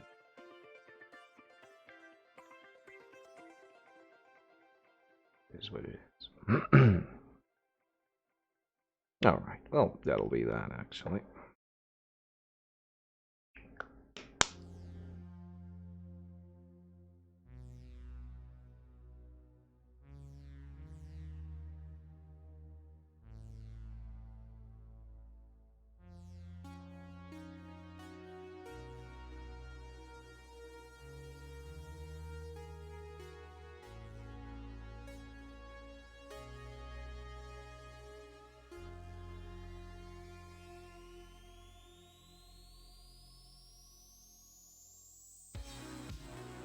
we've done some stuff.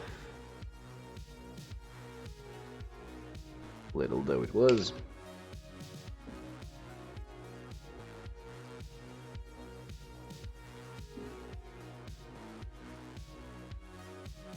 Let's take a quick look, see if we've missed something crucial.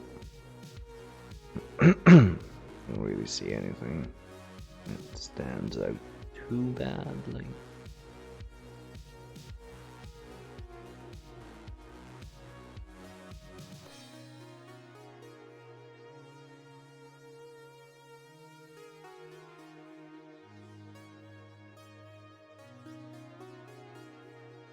Thermal discoloration is kinda...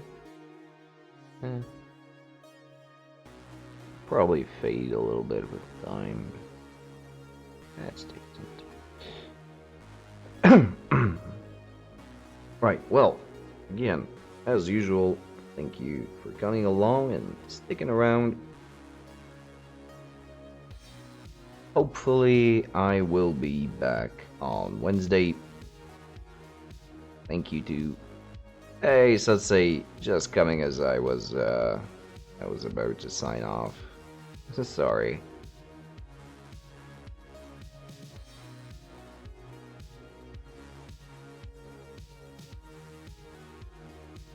Sort of dragged on.